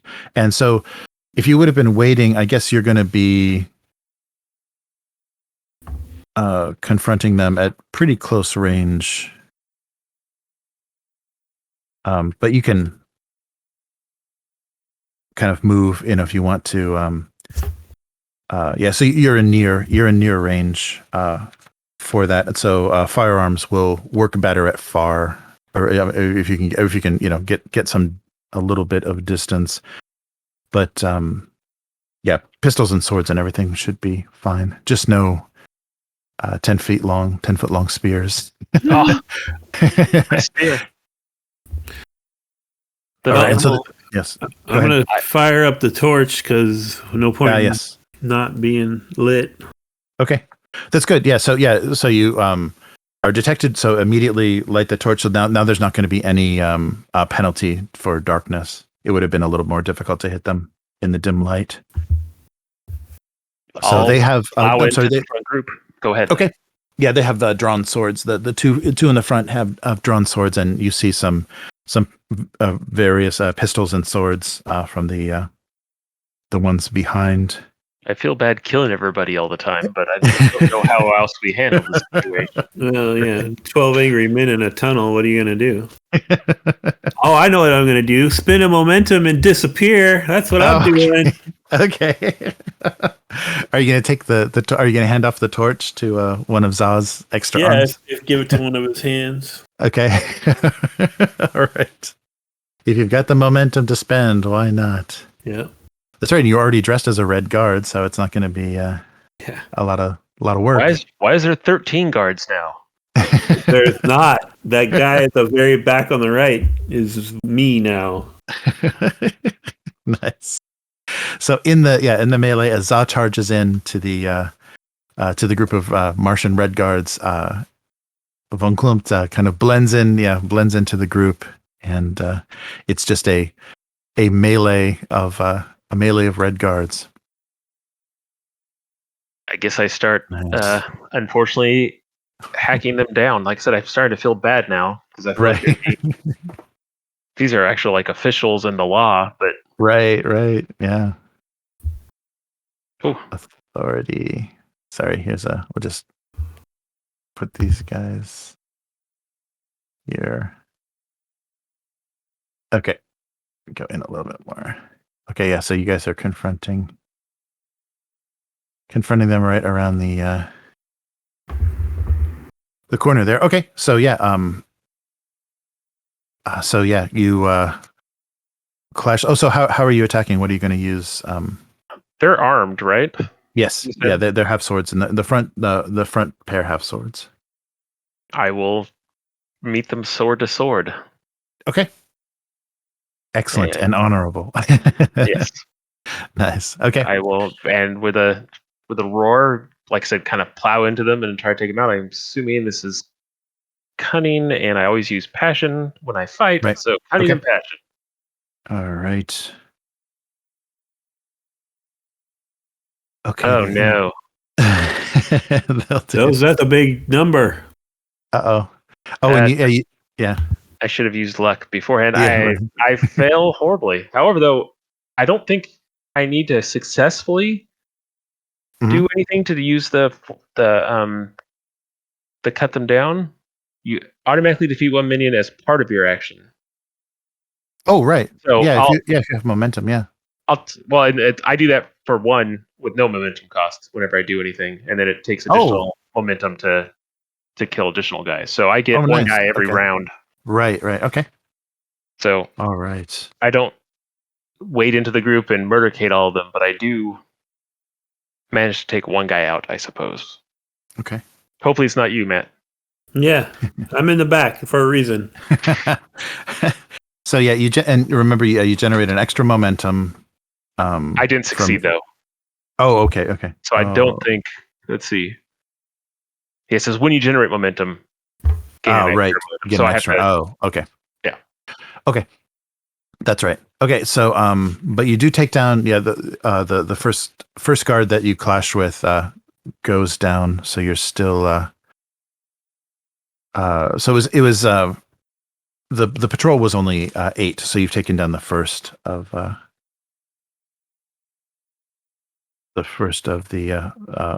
group. The front so guys. Yeah. Excellent. So there were so one goes down. But there wasn't any complication or anything. So yeah. No, yeah, I just didn't succeed. Okay. All right. And they're going to swing back. So the remaining 7. Then let's see. So I guess we'll break them up into 2 groups. One group will fire pistols like from the back. Okay. Then one will come at me with melee weapons. Yes. Yeah. So you'll get 4 pistols and 3 swords. So first, let's do the melee. Okay. The melee attack. So the standard guards are cunning and daring. Where is that? Okay, so 10. And they don't have any special benefits or anything. Oh, all right. So that's 3 successes. So go ahead and roll your defense. So it's difficulty 1, so that's 2 momentum. Okay, I'm going to spend a point of luck. Okay. And then generally for defense, I feel like it's daring and passion or empathy. Passion. Yeah, I'll go with passion. Yeah. Okay. Let's see. And is this like with my weapon that I'm defending? Like, can I go empathy and passion? Because I can substitute passion for any roll with yeah, sure. Yeah, you'll be clashing. Yeah, you'll be defending with your sword. Yeah, you don't have a shield or anything. So yeah, it would be that's fine. Excellent. Using your melee weapon. Oh, come on. Well, I mean, that's exactly 2 momentum. Oh, okay. Can you see my roll? Is it showing up? Okay. Yeah, your roll is yes. Yeah. Okay. And so the 14 is exactly what I needed to roll. Okay. And so that's 1 success, and I got 2 for the luck I spent. So that's 2 momentum. Okay. So we're tied again, but you will. And well, I got a ton of threat. You gonna push it through? Yeah, I think I will. Just to keep it interesting. Yeah. So I'll spend one threat to break the tie, and so they'll roll.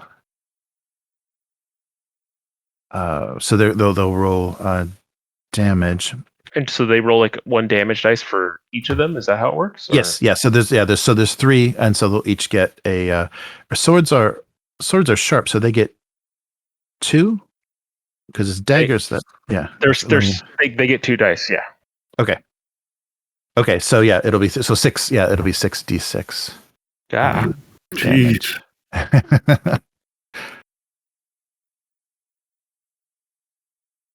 A big attack, but so 4, 5, 6, yeah, but they don't have any.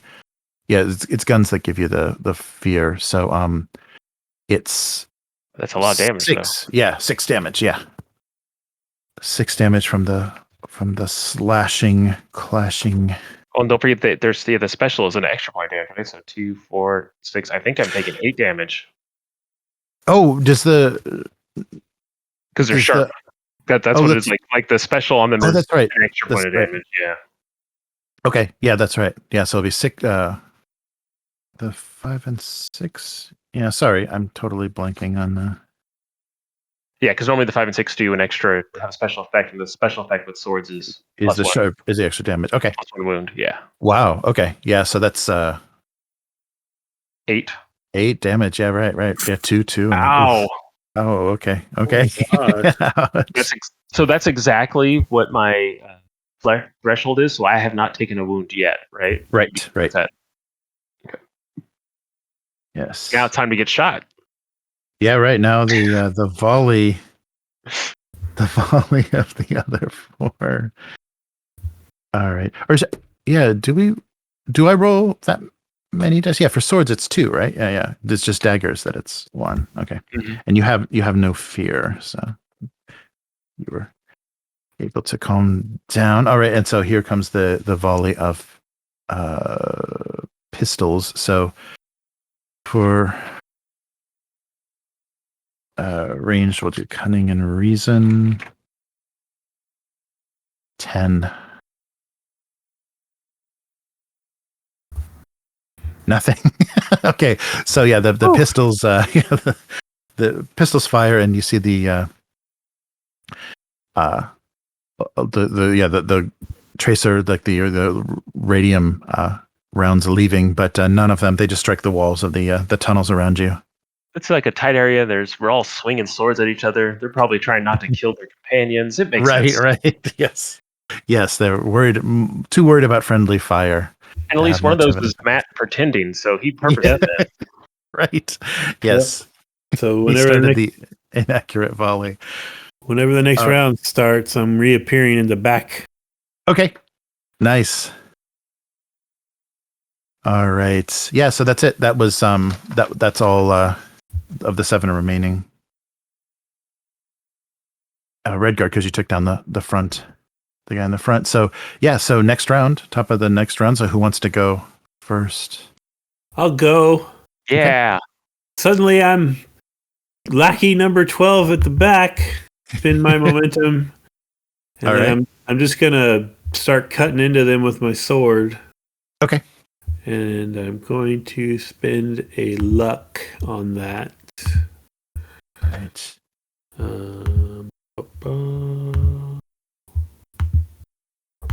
What am I doing? Okay. What is a melee attack? I don't do that much. Cunning and daring? Okay. Cunning and daring is a 13. Ha! And I rolled a 1. Okay, so that's 1, 2, 3, 4, 5 successes. Okay. And here comes their roll. Their defense. Yeah, since you're slashing at them, daring and passion was a 10. Oh no, it's only a 9. So they only have they have 2 successes. So 1 momentum, and you had 5, so you've got 4 momentum. So you get so you win, and you get to bank 3 momentum from that. So you can spend that on extra damage dice, or I want to or just bank it. Isn't there a momentum spend for just giving minions? Oh, right. Yeah. Yes, right. It is minions. Where is that spend list? Yeah, I think you're right.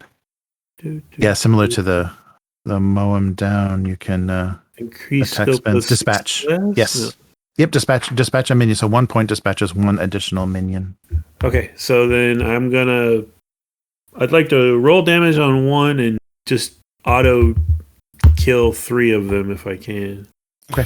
And remember, yeah, every point of damage is a minion as well. Oh, okay. Because they only go. So Okay. yeah, you might have some momentum left over depending on how you roll. 3 guaranteed plus my damage roll. And it's 2 dice for a sword? Yes. Yeah. So 2d6.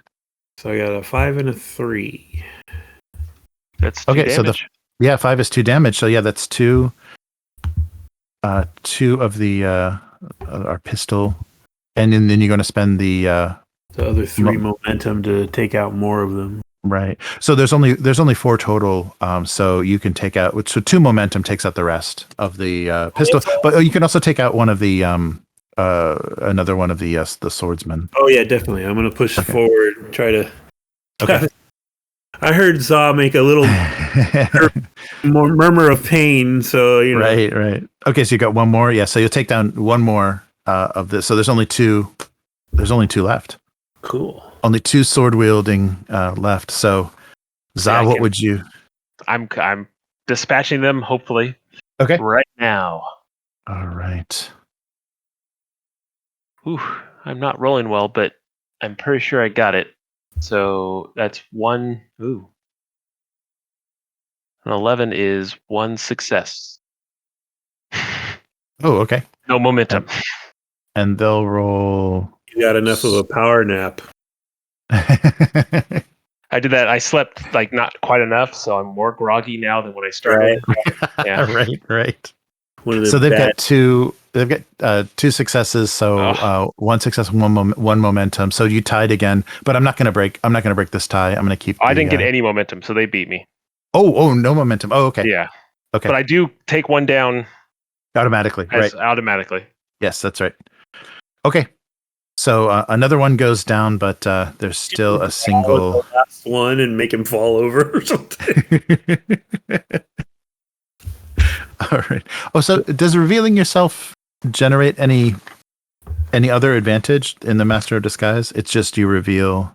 Reveal you were actually in disguise all along. Okay. Oh, okay. Okay, yeah. So you just are able to infiltrate. Yeah, that's the advantage. Okay.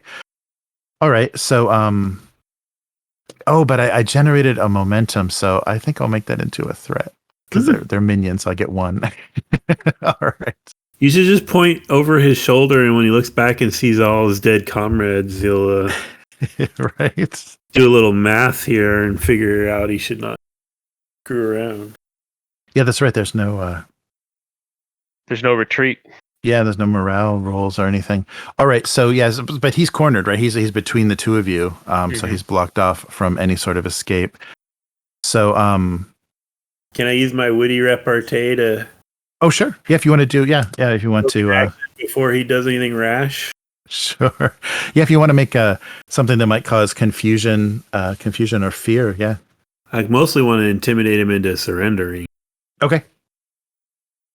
You give up and you won't be killed. Your friends are all dead. This is pointless. But we have orders to take you into custody. Your crimes against Helium are great. Those crimes are lies. We are escorting the scientists to meet with the Jed. We are falsely accused by your master, Gell Moran. Just surrender, and there's no need for you to die here in this hole. All right. So let's see. He'll try.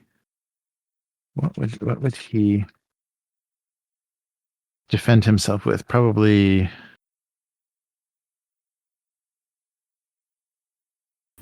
reason and cunning. Let's see. If you want it, it'd be his. his turn to act. But yeah, he would have with 2 targets, being cornered, I don't think he would attack.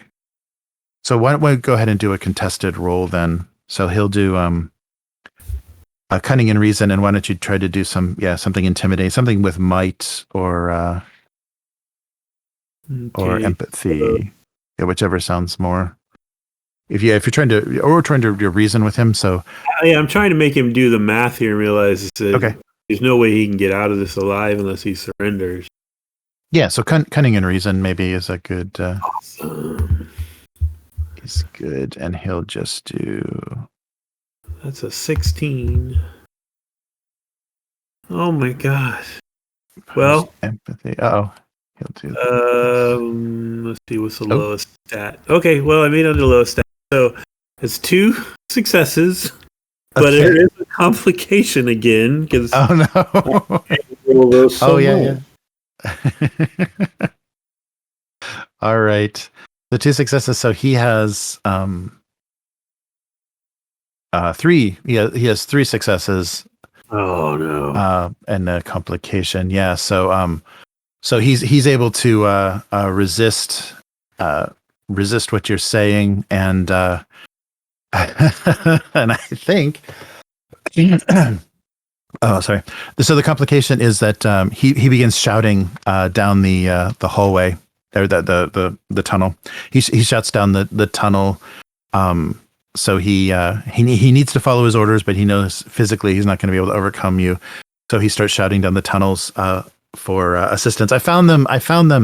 The head north. The tunnels. The tunnel leading northwest. They're here. They're here. Von Klumpt, and so you hear his voice echoing. Very disappointed look at Zaw for him to impale the guy. Okay. All right. Yeah. So we're at the top of the next round. That was his action, and the complication is he's called for assistance. Are you running them through, or am I, Matt? Is that what you're saying?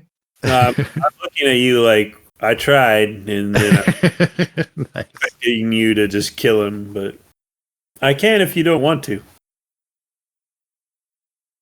I won't run him through with the sword. I'll just slam him like against the wall and either knock him out, and I mean maybe that would kill him anyways. But basically, I'm gonna try not to take him down without a murder, if possible. Okay. All right. So just kind of disable him, knock him unconscious. I feel like that's a cunning and might. Yes. Yeah. Attack with force. Good. That sounds good. Yeah. And he'll just do his. Oh my god, I'm so bad at games. Rolling anyways. 4-armed subdual attack. Yeah. I got a success. No specials. Okay. Nothing on his end. Yeah. So you're able to overcome. Yeah. So I'll just a 9. Okay. Face palm him on the face. Palm him in the face and whack his head into the wall, and hopefully that's an unconscious, not a dead. Yeah. If you call it, if that's so you don't have to roll any damage dice. So you've had the successes to just totally disable him. So he's no longer calling. Yeah. You've knocked him out against the wall of the tunnel. But you do hear more boots on the floor of the tunnel, and people are calling. Should we run calling in his direction? I feel like we're in the same place we were before. Right. Started this mess, and now we've killed 8 city guards. Or if you pile the bodies, maybe you can. I think we should just run for it and try to make more headway. Yes, I don't want to kill any more of these guys if we don't have to. All right, back to where we deposited our friends. Okay. All right. So you've got some guards somewhere off.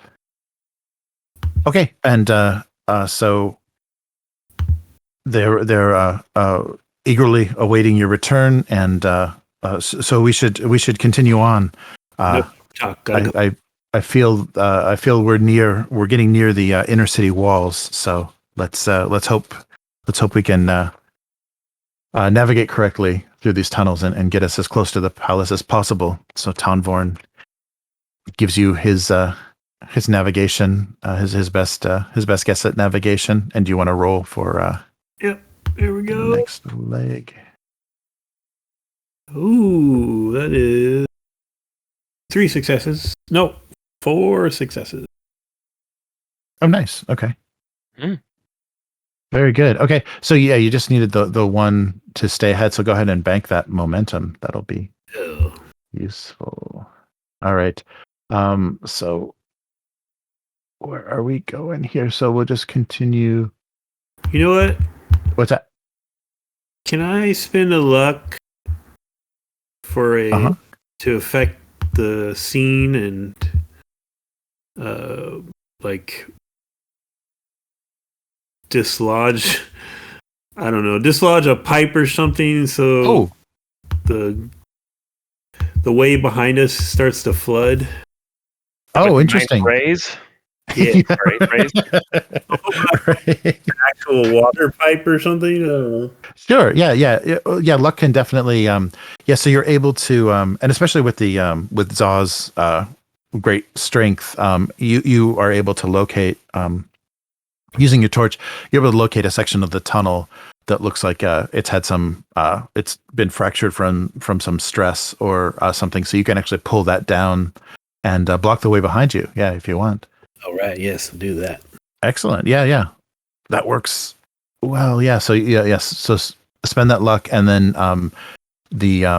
after the crash. So it's quite a considerable crash. So they'll hear the direction that's going, but it's going to be a while for them to get through any of that. You're able to tear off a section of the tunnel and basically block the way behind you. All right. Nice. So that one luck left Zaw, so I don't have to give him threat just yet. It's good. I haven't made a single roll all night. I might have to give him threat. We'll see. All right. Okay, so you continue down. So you guys make it another length of the tunnel, and and now it feels like just the way things are structured. There's a bit more fortification, and the material of the tunnel has changed a little bit. So you're pretty sure that you're right at the inner wall. All right. Of the city. Try to find our way in. Okay, so one more roll, and this will be difficulty 2 because it's probably someplace that Tan Vorn doesn't have as much familiarity with. So you'll still get his die, but it'll be you'll need 2 successes. Okay. We got. You can do it. 2. Exactly 2. Oh, nice. Okay, excellent. Great. So here we go. So after quite a bit of searching, you do find a way that the tunnel can access. Let's see. The tunnel can access the this next kind of network of tunnels, but what you run into immediately is a doorway, like a hatchway, like a heavy hatchway that is secured, blocking your way. So that the tunnels have changed, and it looks like this would actually be access to the inner city, inner walls of the city. So you'll have to figure out a way to overcome this hatch that's closed and locked. It's made of the same kind of heavier material that you're noticing the rest of the tunnel is in, and it's like securely a 10-foot tall 4-armed Martian could rip off. You could try with a lot of success and maybe a little luck. It might happen, but it's going to be very difficult. It'll be quite difficult. So, do they have that examples? Or is there a mechanism? Like, does it look like? Yeah, there. Yeah, so you can try to can try to like essentially pick it or defeat the locking mechanism, or you can just use brute force. So brute force will be probably much more difficult. But if you have anything, so probably cunning and reason would probably be the best combination. Do you want me to try that first, Za? Yeah, that looks thick. I don't know if I can bash that down. Cunning and reason, that's like my nice. super combo, so nice. Yeah, I'll I don't know.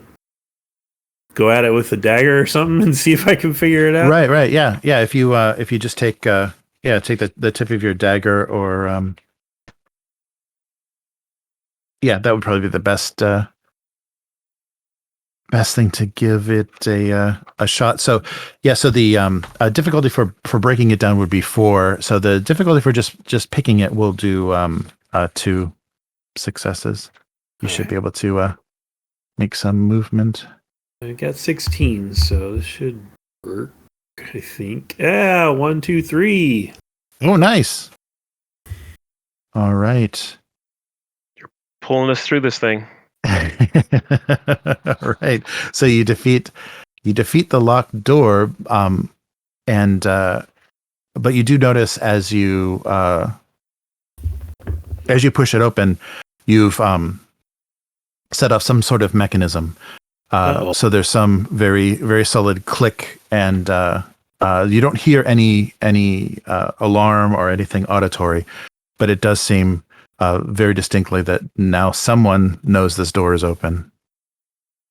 I think I may have triggered a silent alarm. We better move quickly. All right. So let's do maybe the next leg. Roll again? Yeah, let's give it your navigation roll. All right. Through the door. 2, 3, 4. Oh, all right. So it's the more difficult. So you need 2 successes. So you get 2. You can bank those 2. Is it?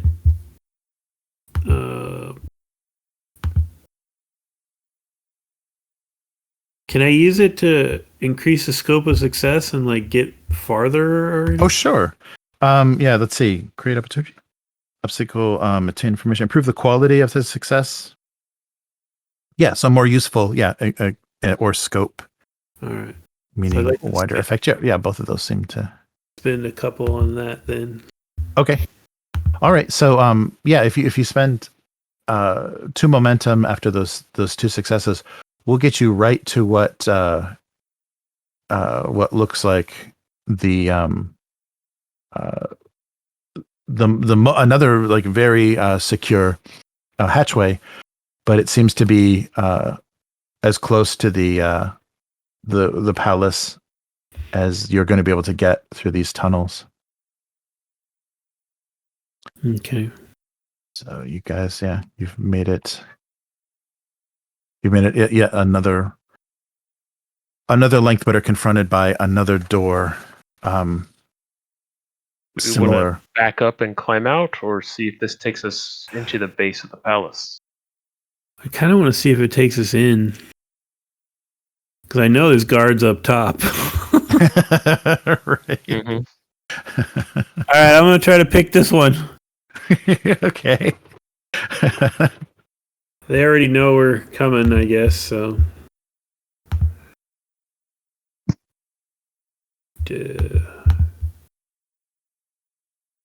Oh, that's 3 successes. Oh, nice. All right. So you perform the same kind of operation with your dagger, but this mechanism, something seems to have disabled this mechanism. So you think this should be opening the door, but there's no give on the lock itself. So you were successful in doing the exact same thing before, but something has changed. Like there's some other something is either disabled or overridden the locking mechanism, so the door doesn't budge. The lock clicks open, but the door won't move. Out of the way! Yeah. I'll charge into it and shoulder into it, see if I can Okay. dash it down. I'll just jump out of the way. I was about to ask him to do that, but I'll just go ahead and jump out of the way. All right. So yeah, this is going to be pretty difficult, but you can. It is possible. Can I assume if I just charge in there, I can use might and passion? Sure. Oh yeah, yeah. I will spend a point of luck Okay. and hope for me to make a roll for once tonight. All right, here we go. Good luck. That's 4 successes, so 3 momentum. Oh, nice. Yeah. So the 4 successes are all you needed. Yeah. So Za's strength and size are much more than the door can handle, and even though it's the locking mechanism has been overridden, just tearing it directly off of its hinges seems to have done the trick. So Well yeah, done. the door comes down with quite a slam. The sound echoes throughout the tunnels, but you've defeated the door, and so Everyone in! You defeated the door! So what you see on the other side is actually, instead of the tunnels being straight and kind of at right angles, now you have more of a spiral. Now you have a kind of a circle that seems to work its way like around the perimeter of the inside of the palace. So there are. So we're in, like, this is going to be in like palace hallways, or is this still like access? From what you can tell, this seems to be close to the palace. You can't quite tell if you're going to come up on grounds or inside. You'll have to find out. You'll have to make your way up and find out. But it does seem to be interior. It does seem to be quite interior. You're not above any of the grates or hatches above you. There's not sunlight or anything. So you're Okay. From your best guess, this could be interior. Guess we'll move forward. Looking for a grate up? Or are we just following this? I think we follow this. Hopefully at some point it gives us access to like a actual hallway or something. Okay. And in the minute there's like other light sources, I'm going to turn off the. Oh, sure. Okay. All right. So just work your way around. Just do a little bit more. Yeah. So what you're kind of seeing. Actually, I think you have the torch now, don't you, Zaw? Yeah. Okay. All right. It's just a circular hallway around the palace. So let's see. You have several. It looks like you have several options. Probably about as you're walking through this circular tunnel. Let me switch colors here. You've got right. Looks like you've got this one. Oh, that's right. These are all translucent. Let me try a brighter color. I guess we'll just go with the green. You've got like half a dozen points at which you it looks like you can surface, so you can check any one of those that you want to kind of see what you're dealing with. Let's try the one on the opposite end, away from, in case we set off another alarm. Good idea. Oh, so yeah, down towards the south? Yes. Then as far, okay. All right. So let's see. So you have a so there's just a grate above you. Oh yeah, so move the token to where you guys want to go. So like here? Yes. Okay, great. So yeah, you have a an ornate and kind of heavy heavy grated hatch above you, and it doesn't seem to be daylight. It seems to be an interior lighting that that it leads up to. But you can hear footsteps on marble of someone walking above you. Is it? How high is the ceiling here? Is it like at my head height? Oh yeah, right. Yeah. So yeah, these whole tunnels. Yeah, you've probably been hitting your head a lot during the progress of these tunnels. Yeah, can't be much more than 10 feet tall. So yeah, you can very easily the hatch itself. You could very easily push it up and pull yourself up. But you should stealth to do it undetected. You can stealth, but if you just want to pop up and observe, I'll peek in there or try to peek a little bit, and then if there's no one I can tell that's immediately by it, I'll move it aside and reach down and lift. I guess Lukas, it wouldn't make sense to have anyone else. Like, I'll put Matt up there. I was gonna say I'm dressed as a guard. Oh, that's right. Oh, right. So we could totally do a Death Star thing right now. That's right. March you down the hall, kind of thing. I'm your Wookiee prisoner. Mm-hmm. How's your Wookiee warble? That's pretty good. Good. Nice. Okay, and I'll put it aside and I'll just like basically place him up there, so he doesn't have to climb or do anything, or jump or do anything dramatic. Right.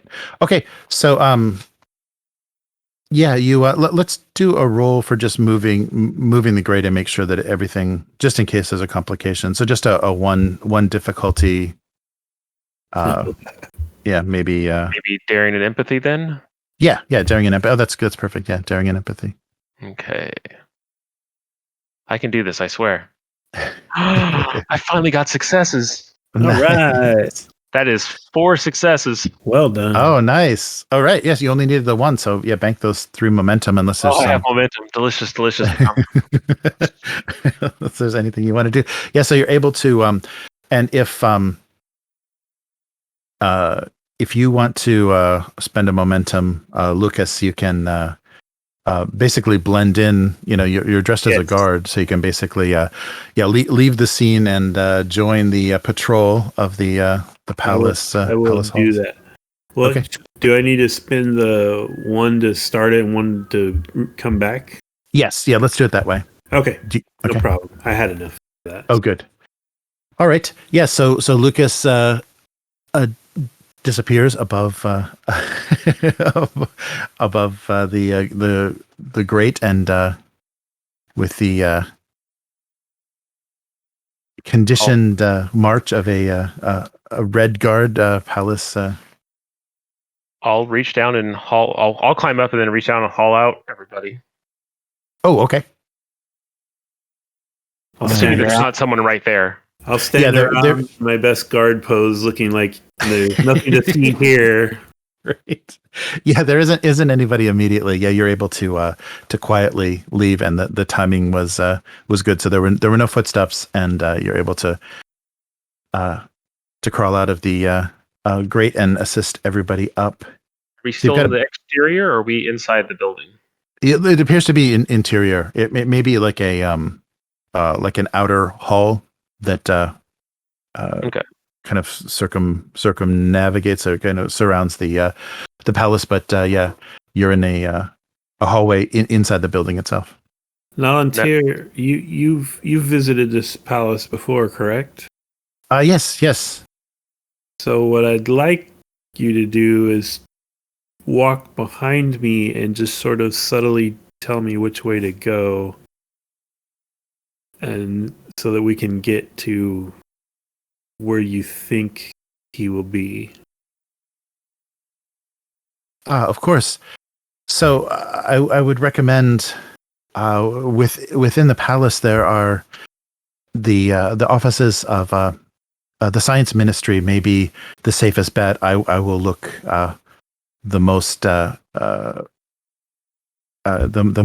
least suspicious and the most in the correct place. So if we can make our way to the science ministry, I can seek out one of my acquaintances and see if there's any chance of us having audience with the Jed today. Is it seem odd that I would have a weapon? Like, would they disarm me if I was appropriately inside the palace? Oh, yeah. I wonder what the there must be, ambassadors and people that diplomatically would be in the palace, and especially for trade wise. So no, it wouldn't be that unusual. You'll probably be questioned if someone finds you. You'll probably be questioned, and if you don't convince them as you're here for some sort of trade reason, negotiating some trading license or something for your people, then that might cause some alarm. But no, I think a Green Martian could reasonably be within the palace on business. May I suggest that if we are questioned by people we don't know, that Za, you are Nalan Tir's bodyguard? That's what I was thinking. I'd place the three of them between you and me, and you're leading us through. Mm-hmm. Oh, all right. Yes. Oh, that sounds good. So then, I'll just very formally march slightly ahead of them, kind of counting on Nalan Tir to say, no, turn this way, or turn this way. Sure. Yeah, that's great. So, that will give you a reasonable cover. So let's do a basic, and just to see if you're disturbed along the way. So Nalan Tir is directing you through the hallways of the palace, and you appear to be in the right place, not looking too suspicious or out of place.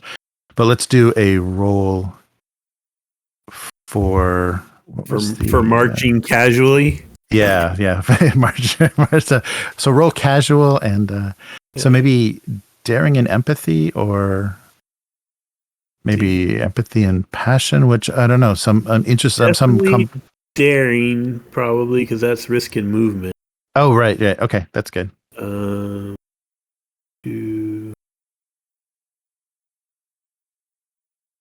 Okay. Maybe daring and reason. Sure. Yeah. Sense? Yeah. Okay. Daring and reason is fine. Yeah. Okay. That would work. Here we go. Oh God. That's under my attribute, so that's one momentum. Oh, great. Okay. So success in two successes. 2 successes. Okay. So so no one. So go ahead and bank that momentum, and nobody has noticed you. You seem to be fitting in, and you make your way to the science ministry. And you're all doing a great job. Thank you. Excellent. So Nalan Tir is able to navigate you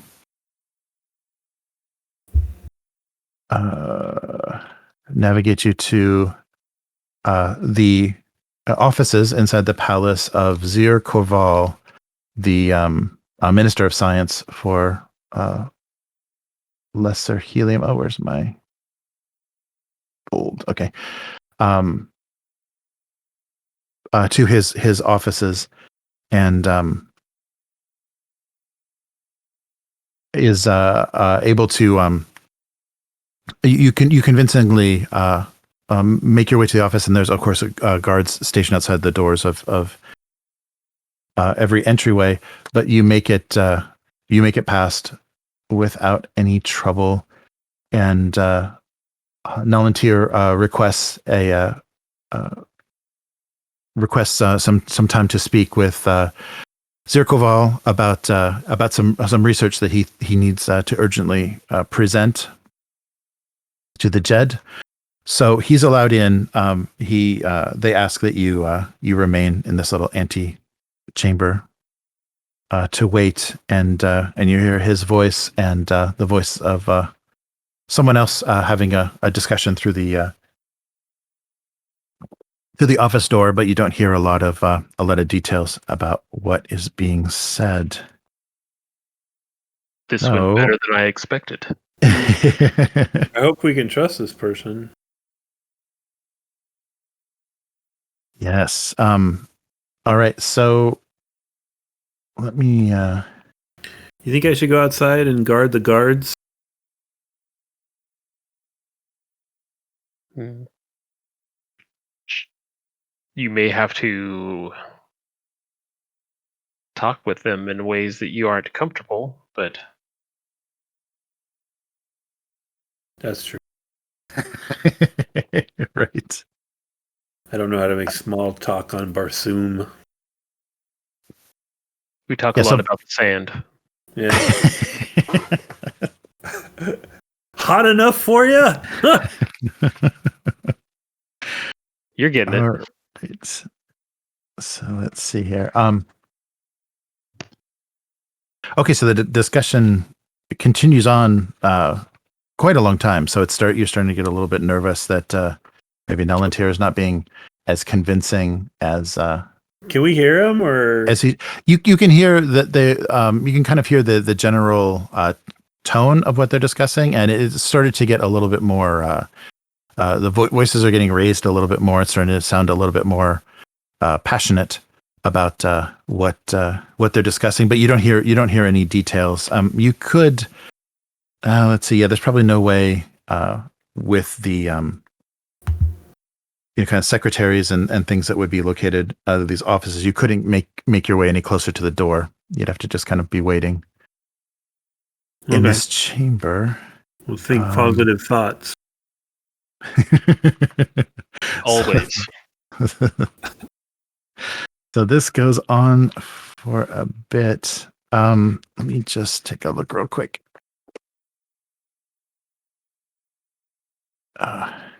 If we need to get out of here, are we going back down through this tunnel system or out the front door?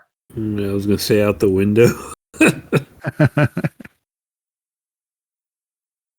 I'm hoping it doesn't come to that, but we should probably just go out the front door.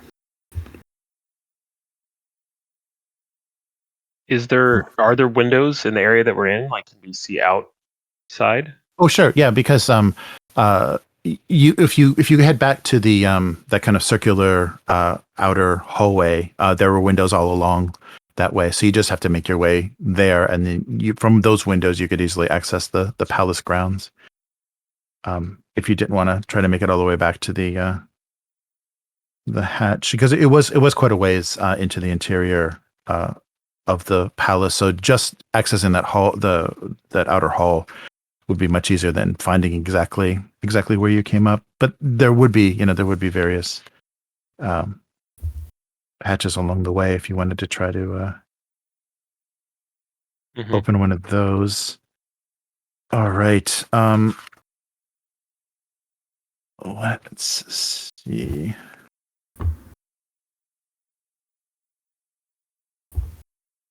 Okay, so Nalan Tir returns, and he's looking a bit flustered, and is still, of course, he presented everything that he was carrying, and is a little, so like I said, flustered and disappointed, and he said, I was not able to convince Zir Kerval of the immediacy of this information. We have arranged an audience for tomorrow with the Jed, but as far as being able to speak to someone immediately, he says it's just not possible. There's a bit of chaos, and he did mention that that all of Lesser Helium is actively seeking the perpetrators of the massacre of the garrison, and of course they're still investigating. They're still pursuing the assassins of Roland Bond. So unfortunately, we have there was no way I can convince him that this was much more important. The it seems that the Eidolon threat is not being taken seriously by the Jed, and they just see them as some fringe group without the resources or power to do anything to move against the city. Well, we cannot wait. If we do, Gell will know, and Yeah, we can't wait for a meeting tomorrow. We'll just be imprisoned. Right. So, what do you want to do? Met the Jed before? Yes. Where you met him? Well, I can't be sure that I would be able to even access his chambers. We would have to be officially requested. If you, I don't advise this, but if you would want to force our way into his residence or any part of his chambers in the palace, I'm sure that's a certain a way for us to certainly be apprehended. So they don't like hold court or anything where we could go during the day and just assume that he might be there, or so currently from what Nalan Tir has found, things are in enough chaos. The recent events and accusations that are flying around, kind of motivated by Gell Moran's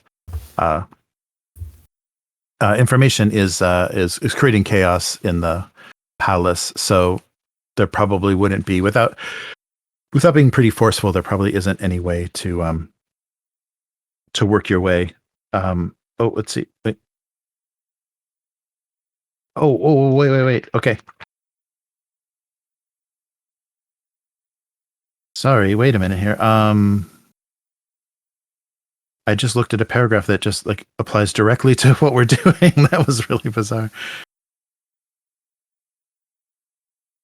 Okay. The way I see it, we have a couple options. We either force our way up, which seems suicidal. Mm-hmm. Sneak our way up, which seems probably impossible. Yeah.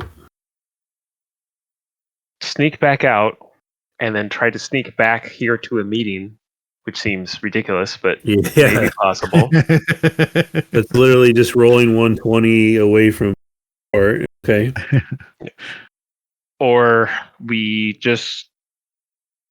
get out of here and we dispatch Gell, so he's out of the picture, and then figure out stuff from that. But that seems all those seem like bad news. But hopefully this paragraph has a solution for us. Yes, right. Well, I'm not sure if you're gonna like it, but it does. It does have a solution. Okay, so so Nalan Tir recommends. So I can guide you to where to Mors Kajak's audience chamber. There is a chance at this hour that he will be receiving visitors, but it's not going to be easy. We're going to have to navigate through the palace as unsuspiciously as possible. But if you believe this is the best approach, we can proceed. Now then, honestly, is there any other solution you can see?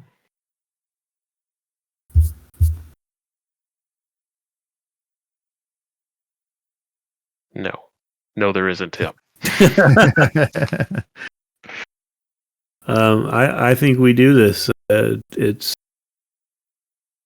just as likely to fail as everything else we've talked about. So, all right. Maybe even less likely. Question is, should we detain Nalan Tir's friend so he doesn't go talking to anyone while we're out doing this? Right. I mean, he left it with the guy doing stuff.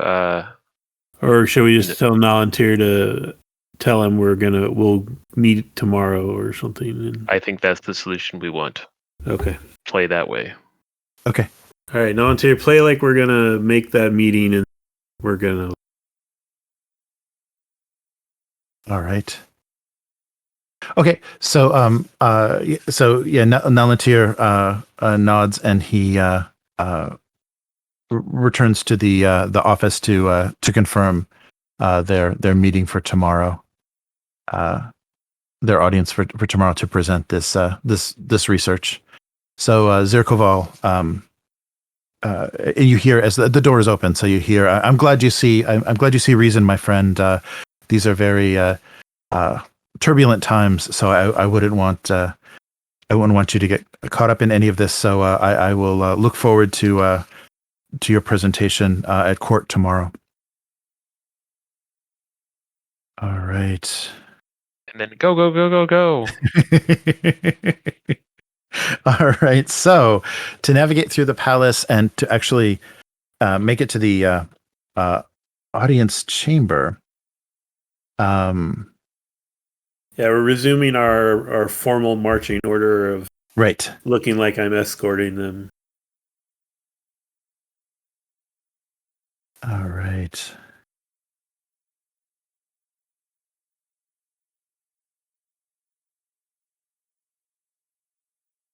How much luck do you have, Za? That's 0. Oh, you're at 0? Yeah. Oh, crap. I spent Oh, that no. one to have. What was it? We spent one on something earlier, and then I spent one just to keep from dying when I was fighting those 50 guys, and then another one to break down that door. All right. So I'm yeah, tired. this will this will be a series of cunning and reason tests. My favorite kind. Increasing in difficulty. So there'll be 3, difficulty 1, and then 2, and then 3. Each hero, everyone that's going to make it to the that you want to make it to court needs to pass. But you can spend momentum to to pass successes to other members of the party. Mm-hmm. So I think really the only person that must make it with you is Nalan Tir. Yeah. So you want me to roll, see how much? Oh yeah, it'd probably be good for you to start generating the successes. Okay, so how many successes do I need the first time? First time, just 1. So it's escalating 1, 2, and then 3. So you need 3 tests. So the first one I got 2 successes. Oh, great. Okay, so you have a momentum. So do they need to roll? Or Yeah, everyone will need to roll individually, but you can any momentum you generate, you can use to pass someone, so they don't have to roll. Okay. Oh well, So in that case, Are we all going then, or is it just going to be like you and should it just be you and Nalan Tir to get up there, and the rest of us will? well, boy, I'd like to keep you guys close. Yeah, if I'm things. thinking that maybe we don't want the other guys at least to get involved, so maybe I'll come along, but we'll get the Sun and Tan to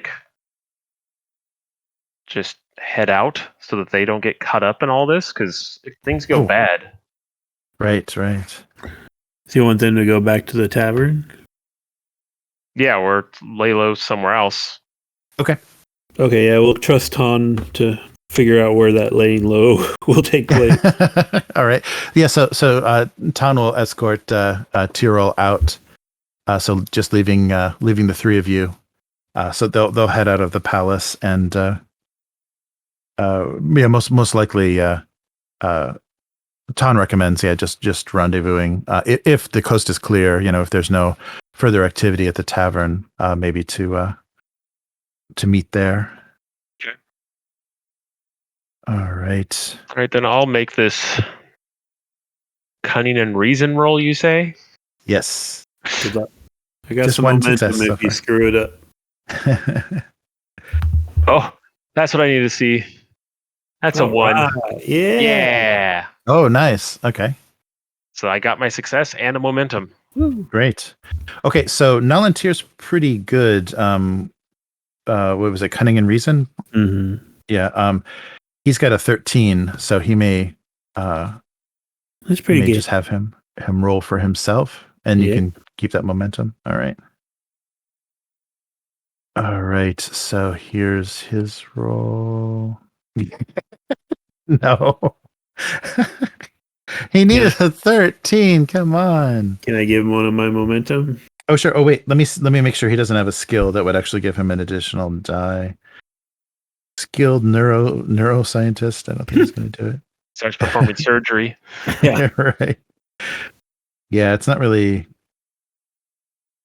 Oh, social conflict. He can defend with reason. No, that's it. Yeah, he doesn't have anything that will apply. Yeah, so you can give him to continue. You can give him a use one of your momentum. All right. I will do to that. pass him.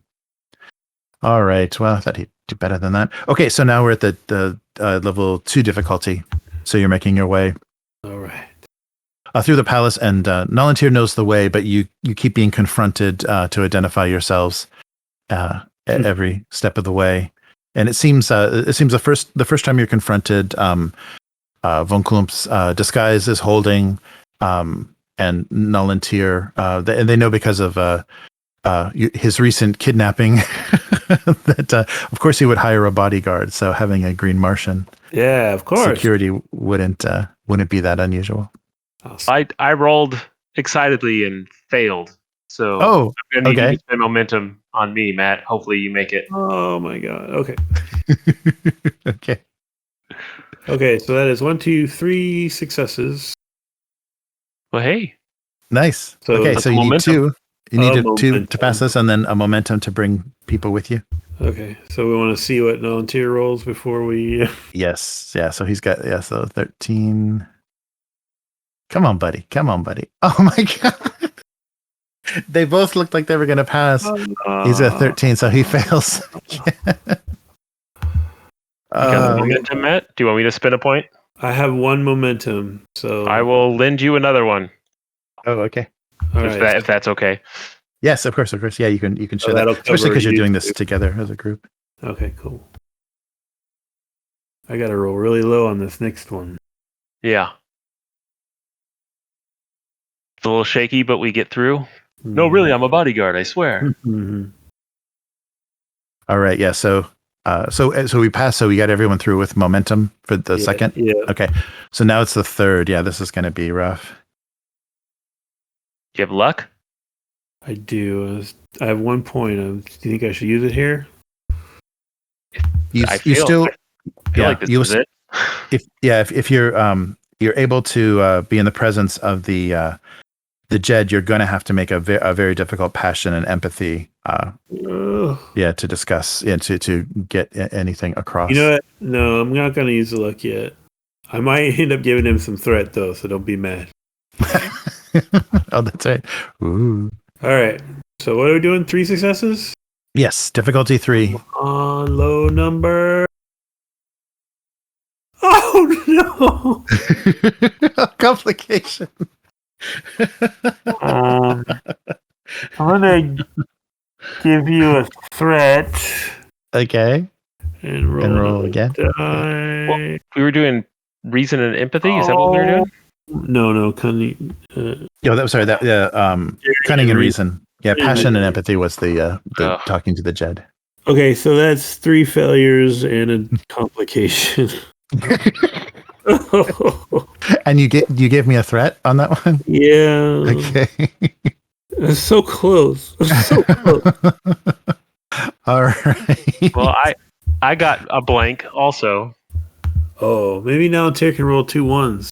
Yeah, come on now, Tir. Yep. Here he goes. Okay. Here we go.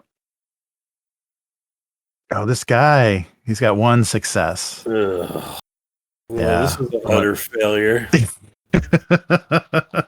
Yeah, this is quite a gauntlet. I guess if you smash cut to us sitting in a jail cell. right. Right. So yeah, you have made your way through two checkpoints past Red Guard. Oh, okay. And yeah. Oh, yeah. Okay. So yes. Final.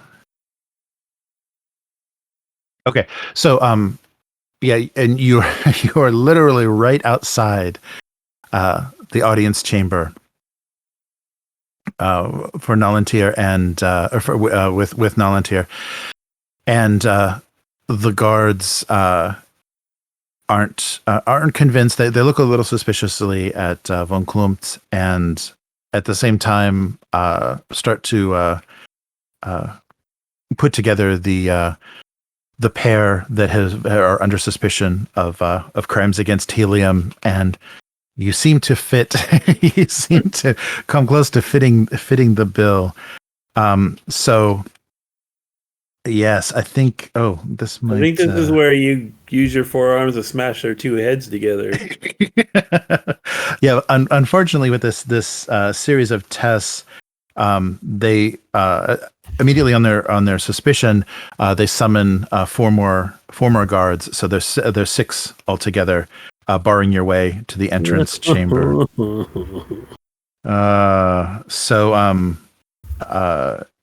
We will need to. I'm going to yell over the top of them, like towards the door, hoping that Jed can hear us. And just, I don't have a speech plan on that, but I'm going to see Jed Mors Kajak. Oh, You're nice. here Okay. with Nalan Tir. You've been told lies by your consort, Gell. Is that how you say his name? Gell? Yes. Yeah. Sure. It's bad to interrupt in the middle of a scream to ask that question. Gell. Okay. All right. We mean no harm. We are trying to save this city and its people. All right. So you want to roll passion and empathy as I scream out. Yes. Roar! An immediate passion and empathy test. Oh, so let's crap. See. Uh-oh. That is a success. Okay. I will spend a point of momentum to roll another die. Good luck. Okay. I will spend another point of momentum to roll another die. Okay, there we go. That is 2 successes. Oh. All right. So, so your words carry through the door of the audience chamber, but unfortunately, there's no reply. I would like to. Can I use my Insider Riot talent? Oh, okay. All right. So, afflict up to 2 minions. You may spend additional momentum to inflict it. I'm not going to do that part.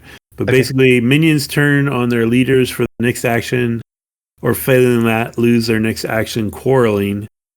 Right. So right. I'm going to address the 2 at the door and point at the new group that's coming, and just yell, "Look, that's him! That's the murderer!"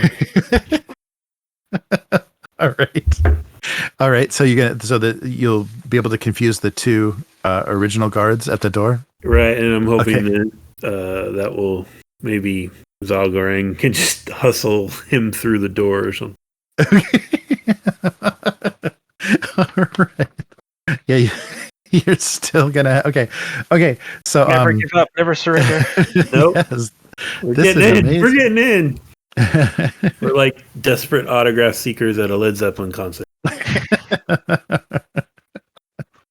Nice. Okay. Yeah. So that metaphor. Okay. Yeah. So how many total? So of the 6 guards, how many total are affected by the Incite the Riot? Right now it's only 2, so I was focusing on 2 at the door. Hopefully. Oh, okay. Oh, sure. Yeah, no, that will that'll create enough. Yeah, because they've just been summoned, and so the guards that are at the door are confused and begin to actually argue with the guards that are summoned.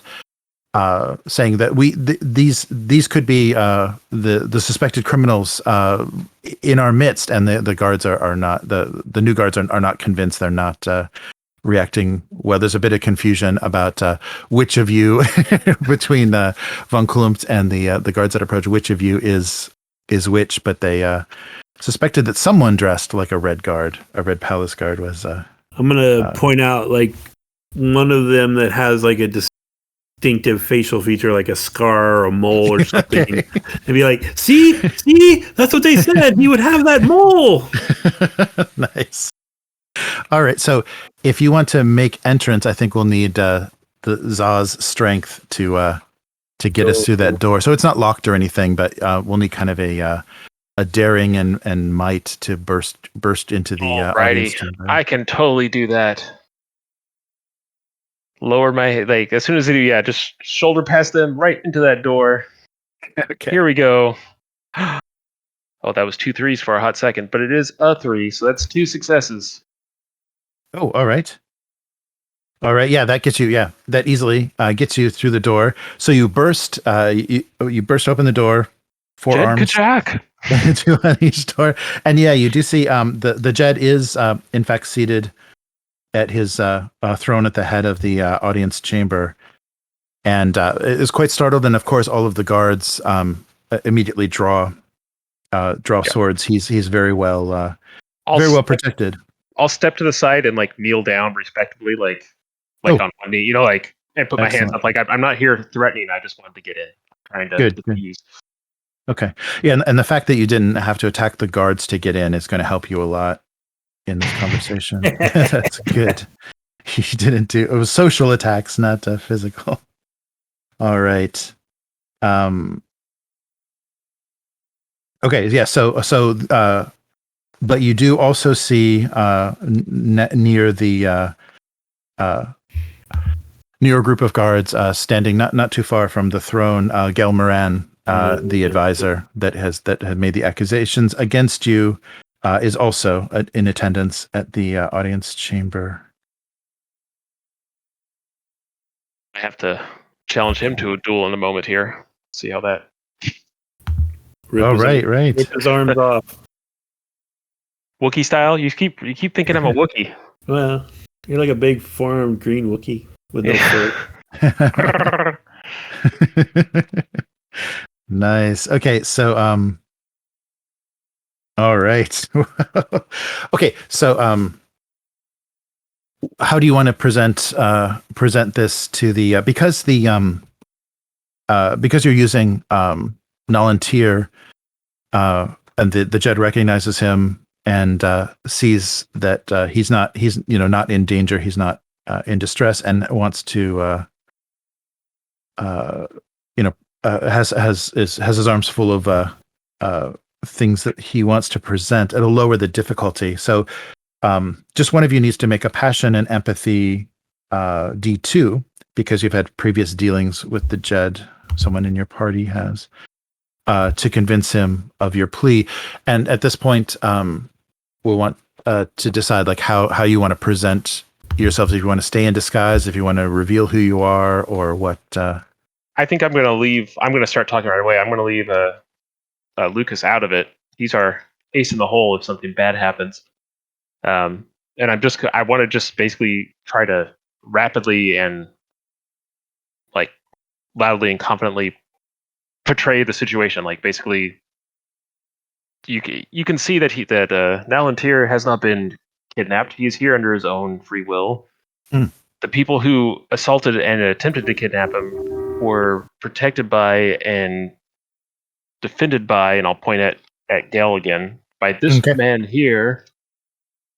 He is not who he seems. He is part of the Eidolon. He is trying to overthrow the city.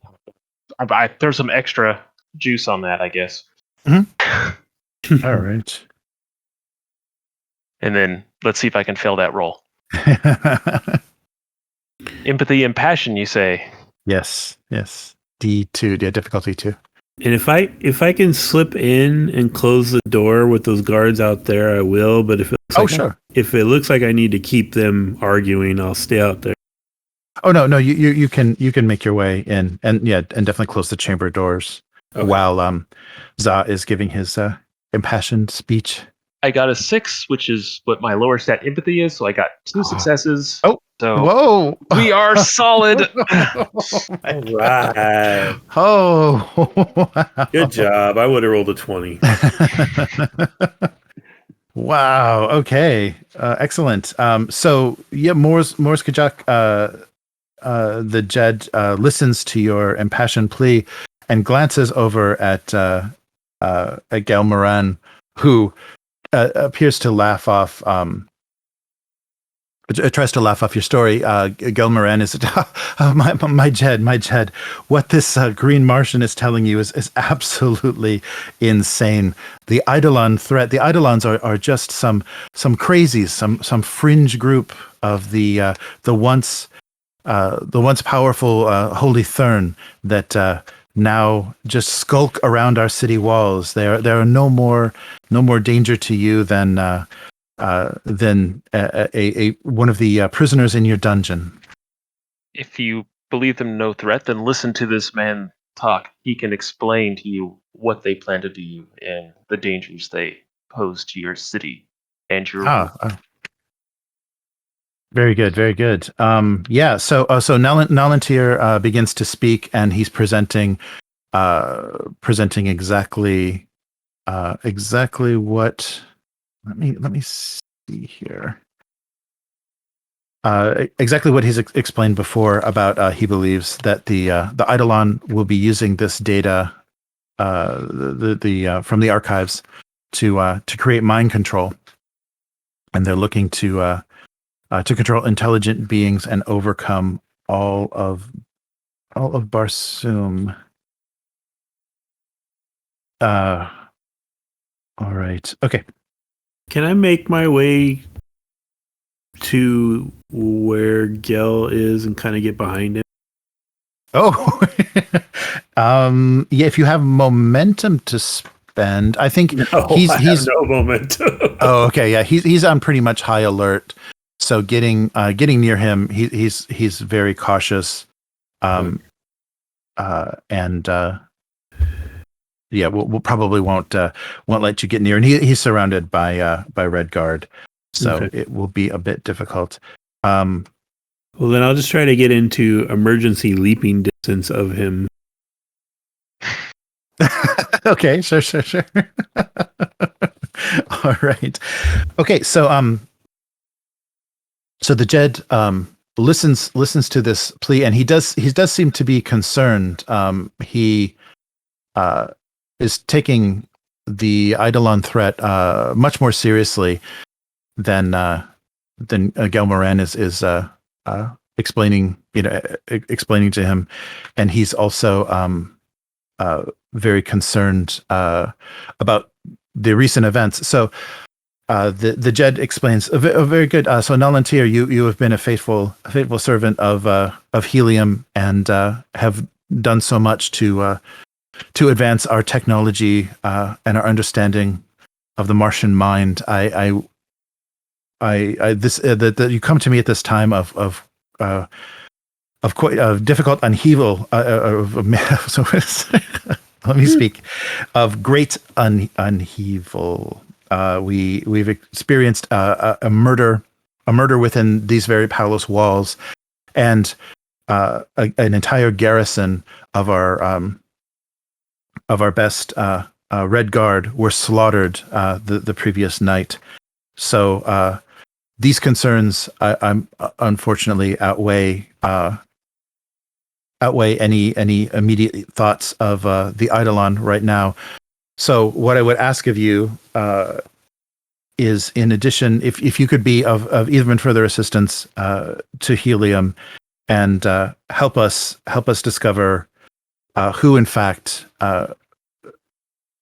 is responsible for Relamban, my faithful advisor, for his murder, and also anything that you could find out about who is responsible for this massacre of the garrison, if it does in fact turn out to be the Eidolon that have perpetrated these acts, I will of course take these accusations and take your research into much deeper consideration. But as of now, these are my primary concerns. I hope that you can be of assistance to us here in Lesser Helium, and if there's anything that I can do to support your to support this investigation, I'm sure your mind will be able to deduce whether or not this Eidolon threat is as severe as you say. I'm asking for further proof of their involvement. All right, so the guards seem to be lowering their swords. Nobody looks like they're getting arrested today. Was kind of hoping Gell Moran was getting arrested today. Right. But yeah, there is no so yeah, as the Jed seems to is tasking Nalan Tir with assisting him in figuring out what the situation is. Suspiciously, and I'm gonna have to pay for this. Suspiciously, Gell Moran slips behind a curtain in the audience chamber and is out of the scene. Oh, you bastard! But you have been you've been tasked with helping with this investigation, and if you can actually make connection to the Eidolon, then you will have convinced the Jed that they need to take more serious action. All right. Yes. How do we do that? Right. So I can provide you the head of the palace guard can provide you with everything that we know so far about these events, and we will we just require your assistance in moving things forward. So he summons the captain of the guards. Yeah, so we won't have to move around or anything. Let's just stay where we are and make this happen. So he summons the captain of the guard, who explains to you that that there was a lone survivor of the attack on the garrison. His name was Kopor Ru, and he fled to. I wrote this down so I didn't confuse any of this. He has since fled to the city, the Red Martian city of Hastur, fearing for his life. But he has information that he knows who perpetrated this massacre. We've been seeking him out, but you may have ways that we cannot find to figure out where he is. And also, may I humbly suggest that you detain Lady Dal Vora? She seems to have connections with many people that have seemed to be taking actions against the city.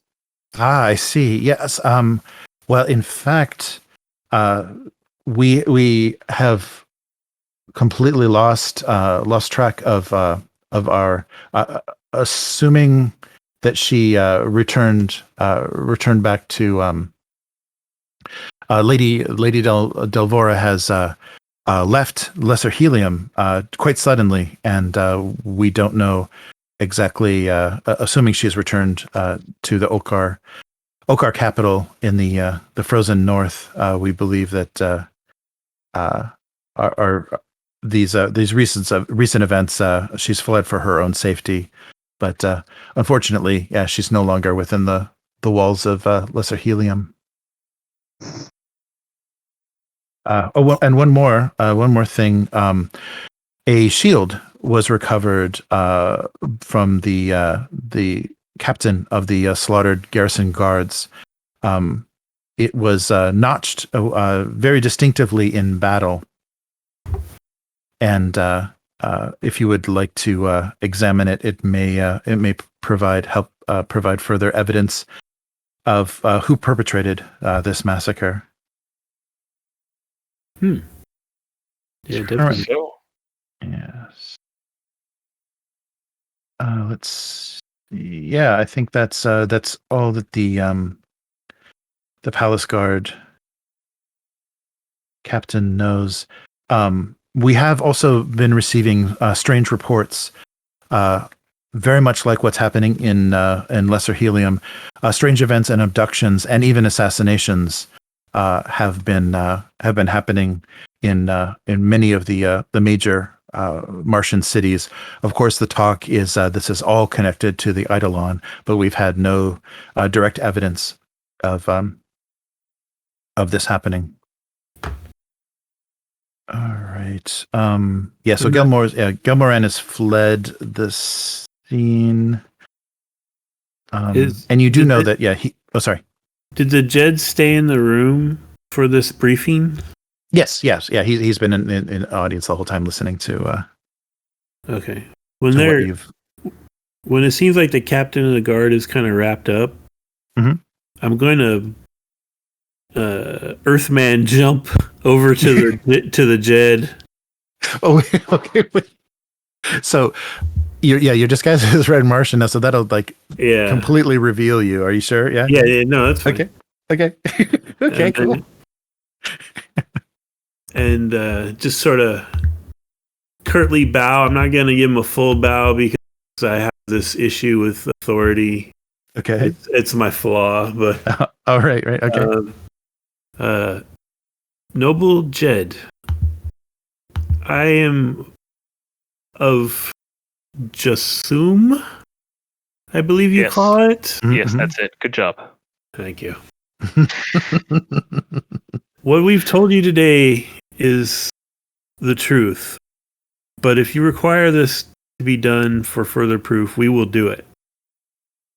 All that I ask is that in the meantime, you keep a strict watch on Gell Moran, not let hold authority over your guards until this matter is settled. Okay. So why don't you roll again that same empathy, that same convincing roll, passion and empathy. Passion and empathy. Ugh. And we'll do a 2, and because you've already had dealings with him, just a 2 difficulty. See if you can. Just a 2, he says. Just a 2, not a 3. It's a You're wearing it down. Oh, okay. I got a 1 and a 20. Oh, so okay. I got 2 successes, but there's a complication. Oh my god! I roll so many 20s. Oh man. Okay. You're not giving him threat. You're giving him complications, man. What are you doing? I know. I am not of your world. I do not understand your customs.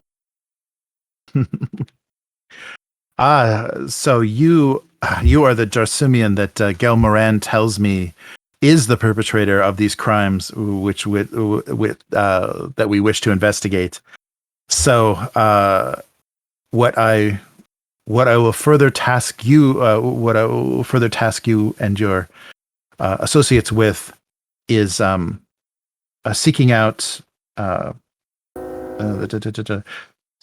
a meeting with one of the 2 surviving witnesses of an event that gives me much suspicion. So Cal Thoris and Max Dorsum witnessed, or were one of a group of 5 people that witnessed a meeting, what they say was a meeting between Gell Moran and a Thurn, a holy Thurn, in the palace. This happened just prior to the death of my advisor. If you can seek either of them out and confirm this event happened, it will do much to convince me that you are loyal. You, even as an off-worlder, you mean no harm to Helium, and in fact will serve us as an ally. Of course. So your complication is making things just a little bit more difficult, a little bit more investigation. Yeah, so we'll count that as the complication. So he demands, because Gell Moran is not nearby, he demands to know for sure that he did not, that he did or did not meet with a Thurn prior to the death of the previous advisor. When this is all finished and everything is settled, if it's amicable and we are proven right, may I humbly request an audience with you to discuss other matters? Of course, you have that audience. If you serve Helium loyally, you will have that audience. Thank you. And then Earthman, jump away. the whole room. Every time you do that, the whole room kind of braces nervously. They've never seen anything like that. So yeah, they get a little uncomfortable. But yeah, perfect. Okay, so we have. I can't believe you guys made it to the chat. Holy shit! You have me flipping pages through this book like you can't believe. Oh, that's great though. Wow. Cool. Yeah. So you've been tasked essentially with clearing your names of these accusations because there, even the Jed suspects that the accusations Gell Moran are not backed up by any sort of proof. So if you can find out, so this will be a little bit, maybe the next session, this investigation will be a little bit like the little dotted line will, just kind of bounce back and forth across the map as you visit different cities, and it's going to be much more abstracted as far as finding these people and interrogating them. Sure. And we have a contact with a Holy Thune already, so we might be able to get something with that. Yeah, right. Oh, that's very good. That's good. So yeah, do you want to let's see. So you can either spend the on any unspent renown next session as well to kind of bring him back, because he reached out to you, but I think to reconnect with him we'll have to do something kind of point wise, either spend momentum or renown. Sure.